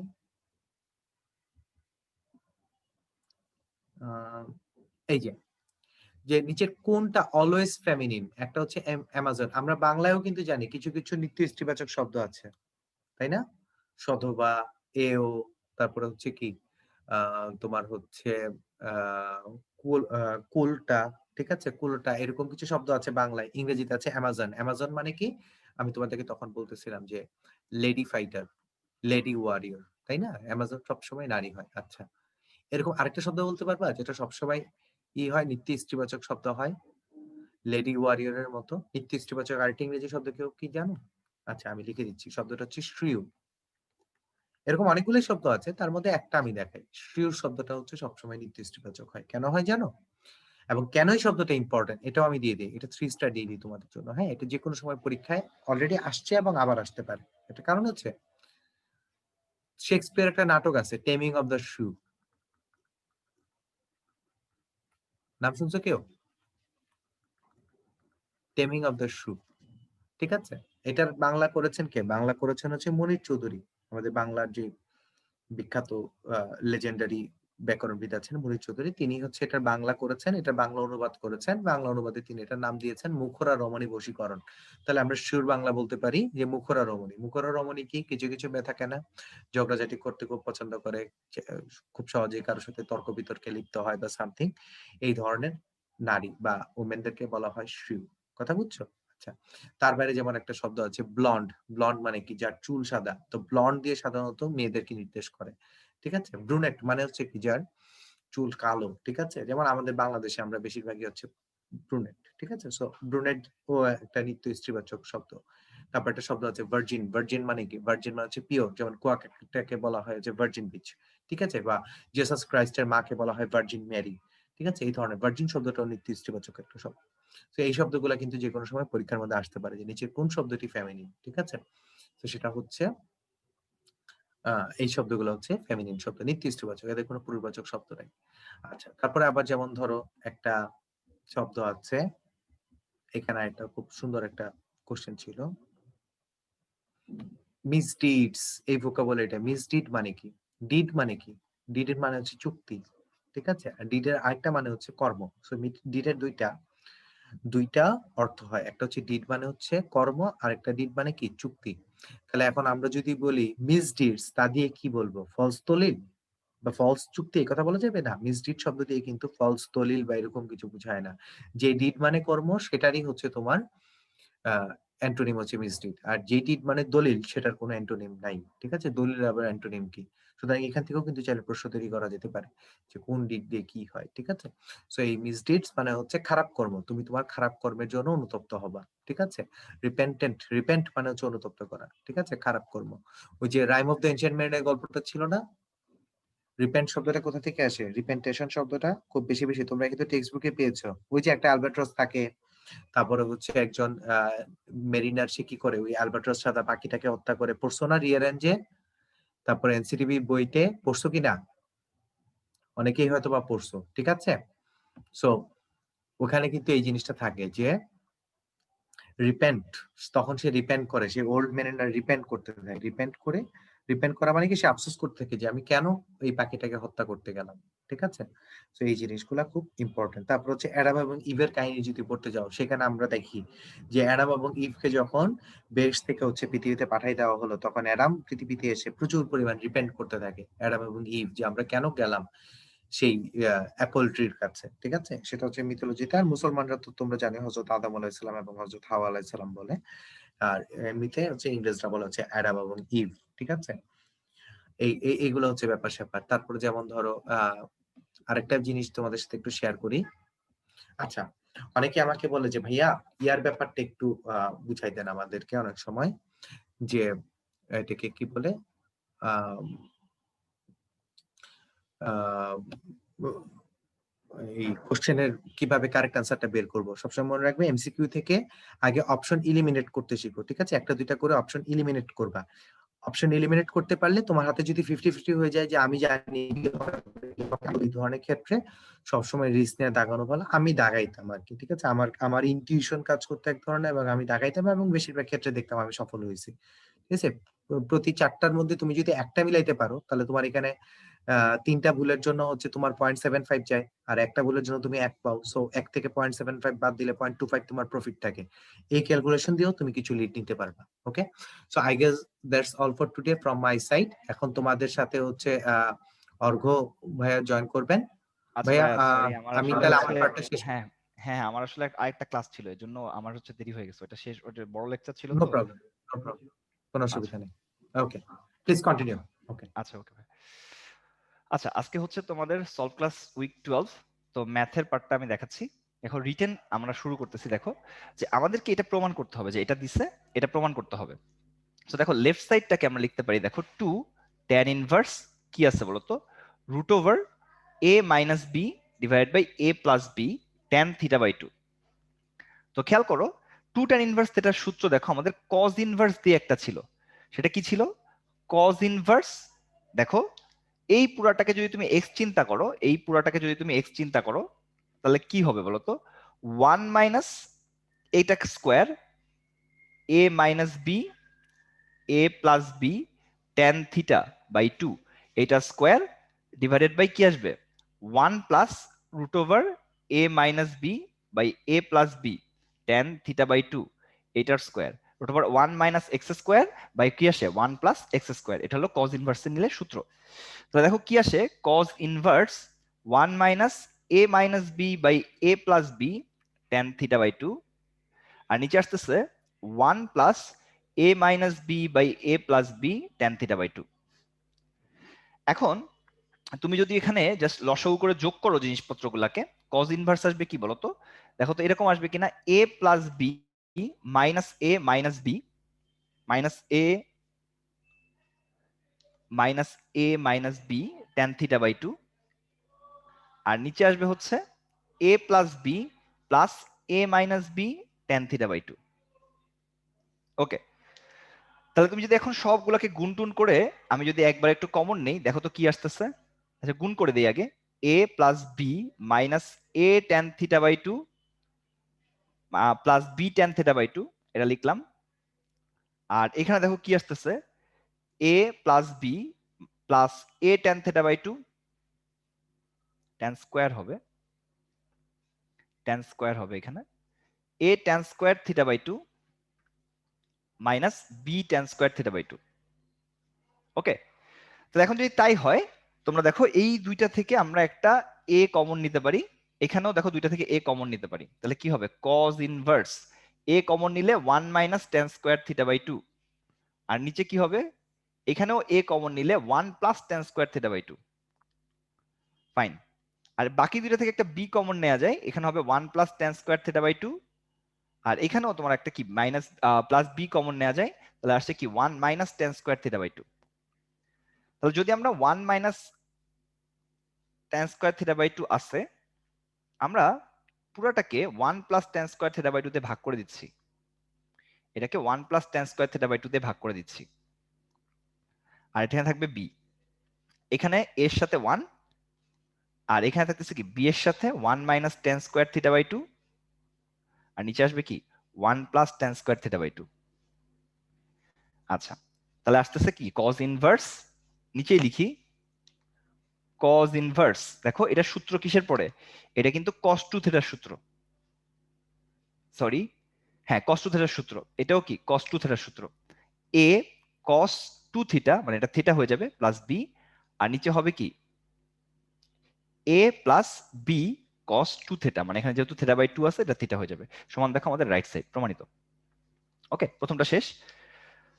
তারপরে দেখো এইটা থেকে আমাদেরকে সমাধান করতে হবে, তাহলে cos x আছে cos 2x আছে, আমরা যদি এটাকে একপাশে নিয়ে আসি cos x minus cos 2x, এটা হবে কি sin 2x minus sin x। তো cos t minus cos d এর সূত্র হচ্ছে 2 sin c plus d by 2 sin d minus c divided by 2, আর 2 cos c plus d by 2 sin c minus d by 2, এরকম হচ্ছে।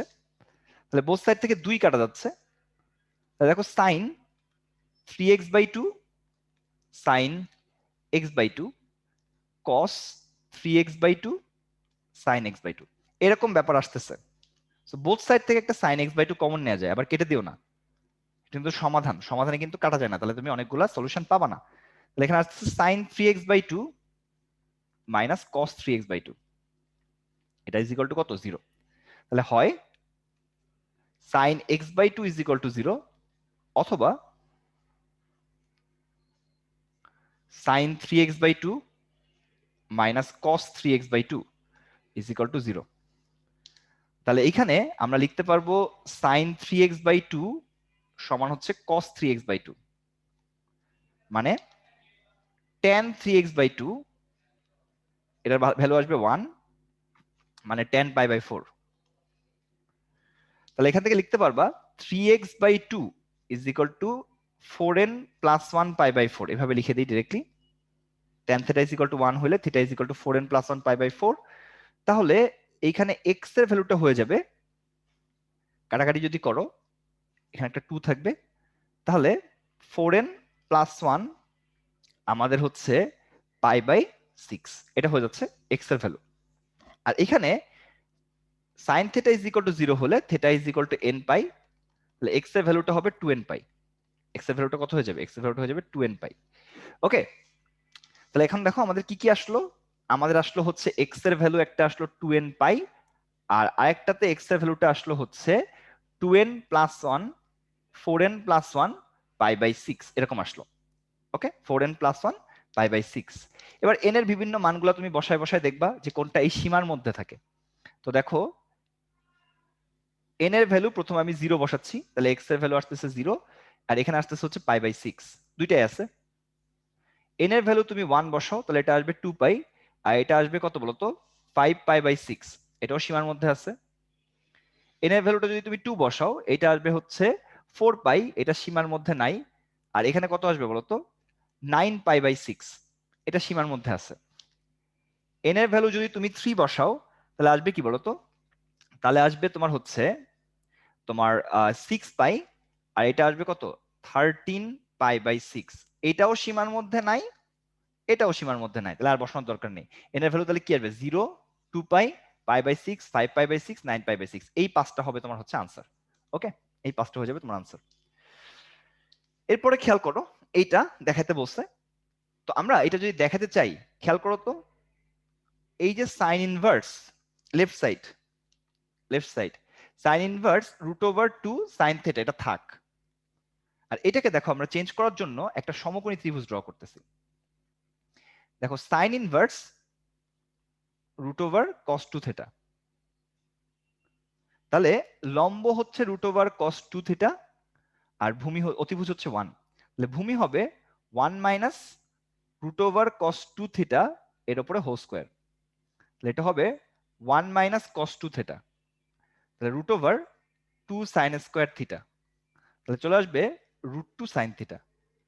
তাহলে এই অ্যাঙ্গেলটাকে আমরা লিখতে পারবো cos ইনভার্স ভূমি বাই অতিভুজ, তাহলে কত, √2 sin θ। ওকে, তাহলে দেখো sign inverse x plus cos inverse x যদি হয়, এটার ভ্যালুটা হচ্ছে π/2 সমান রাইট সাইড, প্রমাণিত। অঙ্ক কিন্তু শেষ। ওকে, পরের পার্টে চলে যাচ্ছি। এইটা দেখে আমাকে এটা প্রমাণ করতে হবে। তো খেয়াল করো, আমরা এই জায়গা থেকে সূত্র জানি যে cos inverse a plus cos inverse b এর সূত্র কি, cos inverse ab minus √1 - a square 1 - b square, এটার ভ্যালু হচ্ছে থিটা। তো বোথ সাইডে যদি cos নেই আমরা, xy by ab minus √1 - x square by a square into 1 - y square by b square, এটার ভ্যালুটা হয়ে যাবে cos θ। তাহলে আমরা এই রুটের পার্টটা একসাথে রেখে আর বাকি পার্টটাকে অন্য সাইডে নিয়ে যাচ্ছি। এটা যদি গুণ করে দিই একবার রুটের মধ্যে, 1 - y square by b square minus x square by a square, আর এখানে আসতেছে হচ্ছে plus x square y square divided by a square b square.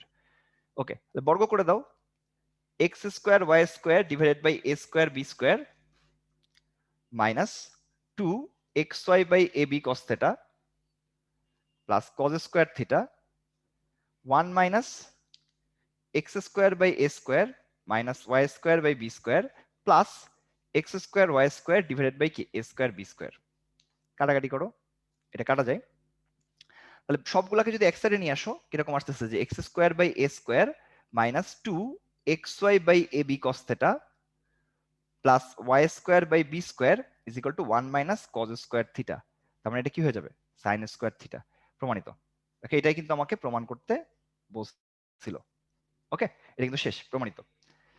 তো চলো এমসিকিউ তে যাই একটু। দেখো এইটার জন্য আমাদের কি করতে হয়, অপ্রাসঙ্গিক মূল, এখানে একটা সহগ হচ্ছে 1, এখানে সহগটা হচ্ছে √3, √1 স্কয়ার প্লাস হচ্ছে √3 স্কয়ার, এটা করলে আসবে 2। এই 2 দিয়ে সবাইকে ভাগ করে দিতে হয়, তাহলে 1 cos θ plus √3 sin θ is equal to 2, তাহলে 2 দিয়ে ভাগ করে দিলে আসবে half cos θ plus √3/2 sin θ is equal to আসবে কত, 2/2 হুইচ ইজ 1। তাহলে এটা আসবে cos π/3 cos θ sin π/3 sin θ is equal to 1, তাহলে cos a minus b is equal to 1। cos θ যদি 1 হয়, তাহলে থিটার ভ্যালুটা কত আসে, থিটার ভ্যালু আসে তোমার হচ্ছে, cos θ যদি 1 হয় তাহলে থিটার ভ্যালু আসে হচ্ছে তোমার 2n পাই। তাহলে এখান থেকে থিটার ভ্যালুটা মানে থিটা মাইনাস π/3 যেহেতু পাইছো, 2n pi plus π/3 n belongs to z, তাহলে আলটিমেটলি কি হবে, আমাদের বি নাম্বারটা অ্যান্সার হয়ে যাবে। আচ্ছা, তো খেয়াল করো sec ইনভার্স 3 আছে এখানে, আর এখানে sin ইনভার্স 1/3 আছে, তাহলে এটাকে আমরা এইভাবে লিখতে পারি sin inverse 1/3 plus cos inverse 1/3, তাহলে আলটিমেটলি কি এটার ভ্যালুটা হচ্ছে π/2, তাহলে এর ভ্যালু হবে cos 90 এর ভ্যালুটা 0, তাহলে শেষ। এখানে দেখো এটা কিন্তু কিসের সূত্র, এটা কিন্তু 2 tan ইনভার্স x এর সূত্র। এই বাম পাশের এটা হচ্ছে আমার 2 tan ইনভার্স x এর সূত্র, তাহলে বসা দিলে কি থাকবে, জাস্ট tan ইনভার্স x, তাহলে বি নাম্বার হবে। আচ্ছা, এইটা একটুখানি কষ্ট করে যোগ করতে হবে তোমার, কি এটা যোগ করলে দেখো কি হবে, tan ইনভার্স 2/11 প্লাস কি 7/24, 1 - 2/11 ইন্টু 7/24। এই যোগ বিয়োগটা আমি আর করে দিচ্ছি না, এটা tan ইনভার্স হাফ আসবে, এটা তোমরা বের করে ফেলবা, যোগ বিয়োগ করলে বি নাম্বার হয়ে যাবে আমাদের কারেক্ট অ্যান্সার। আচ্ছা দেখো, সাইন আর cos ইনভার্স কো ফাংশন আছে 1 আর 4 নম্বরে, আর 2 আর 3 এ কোফাংশন আছে, এই ক্ষেত্রে যা ছিল তাই অ্যান্সার। ঠিক আছে, সাইন আর কজ ইনভার্স 1 আর 4 এ যা আছে 2 আর 3 এ যদি তাই থাকে তাহলে যা ছিল তাই answer. Okay, cosec inverse p by q, এইটাকে যদি আমরা একটা সমকোণী ত্রিভুজের মধ্যে দেখাই, দেখো cosec inverse p by q, এটা পি হইলে এটা হচ্ছে তোমার কিউ, রুট ওভার এটা কত হবে p square minus q square. তো এটা যদি কট ইনভার্সে নিতাম তাহলে তো কিউ বাই হচ্ছে তোমার p square minus q square, এটা কিন্তু মিলে নাই, সেটা হবে না। যদি ট্যান ইনভার্সে নিতাম তাহলে তো p square minus q square by q মিলে নাই। যদি তোমার সাইন ইনভার্সে নিতাম তাহলে p square minus q square divided by p মিলে নাই। তাহলে কজ ইনভার্সে নিলে তোমার কি হবে, এটা কজ ইনভার্সে নিলে হচ্ছে তোমার কিউ, সরি কোসেক ইনভার্স ছিল, তো কোসেক ইনভার্স ছিল, সরি কোসেক ইনভার্স হলে পি বাই এটা হবে তোমার কিউ, তাহলে এটা হবে root over p square minus q square, ভুল করছি এখানে। আচ্ছা আবার বলি, কোসেক মানে হচ্ছে অতিভুজ বাই লম্ব, তাহলে পি বাই কিউ, পি যদি অতিভুজ হয় লম্ব হচ্ছে তোমার কিউ, সেক্ষেত্রে ভূমি হচ্ছে root over p square minus q square. তাহলে তুমি যদি এটা কট ইনভার্সে নিতে চাও তাহলে হবে কি root over p square minus q square by q, দেখো মিলে নাই। ট্যান ইনভার্সে নিলে q by root over p square minus q square, মিলে নাই। সাইন ইনভার্সে নিলে কিউ বাই পি, মিলে নাই। তাহলে কজ ইনভার্সে নিয়ে দেখো, কজ ইনভার্সে নিলে এই অ্যাঙ্গেলটা হয়ে যাবে p square minus q square divided by p, দেখো এটা কিন্তু মিলে গেছে, তাহলে বি নাম্বার হবে আমাদের কারেক্ট অ্যান্সার। ওকে, এখন খেয়াল করো এই অঙ্কটা একই রকম, এই অঙ্কটা একই রকম, sec inverse x by y, sec inverse x by y, তাহলে এটা এক্স হইলে এটা হচ্ছে ওয়াই, এটা হচ্ছে root over x square minus y square. তাহলে দেখো এটা যদি ট্যান ইনভার্সে নাও root over x square minus y square by y হবে, মিলে নাই।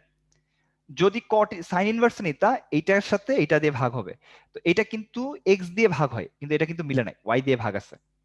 আচ্ছা কট ইনভার্সে নিলে কি হবে, ওয়াই বাই এটা কিন্তু মিলে নাই।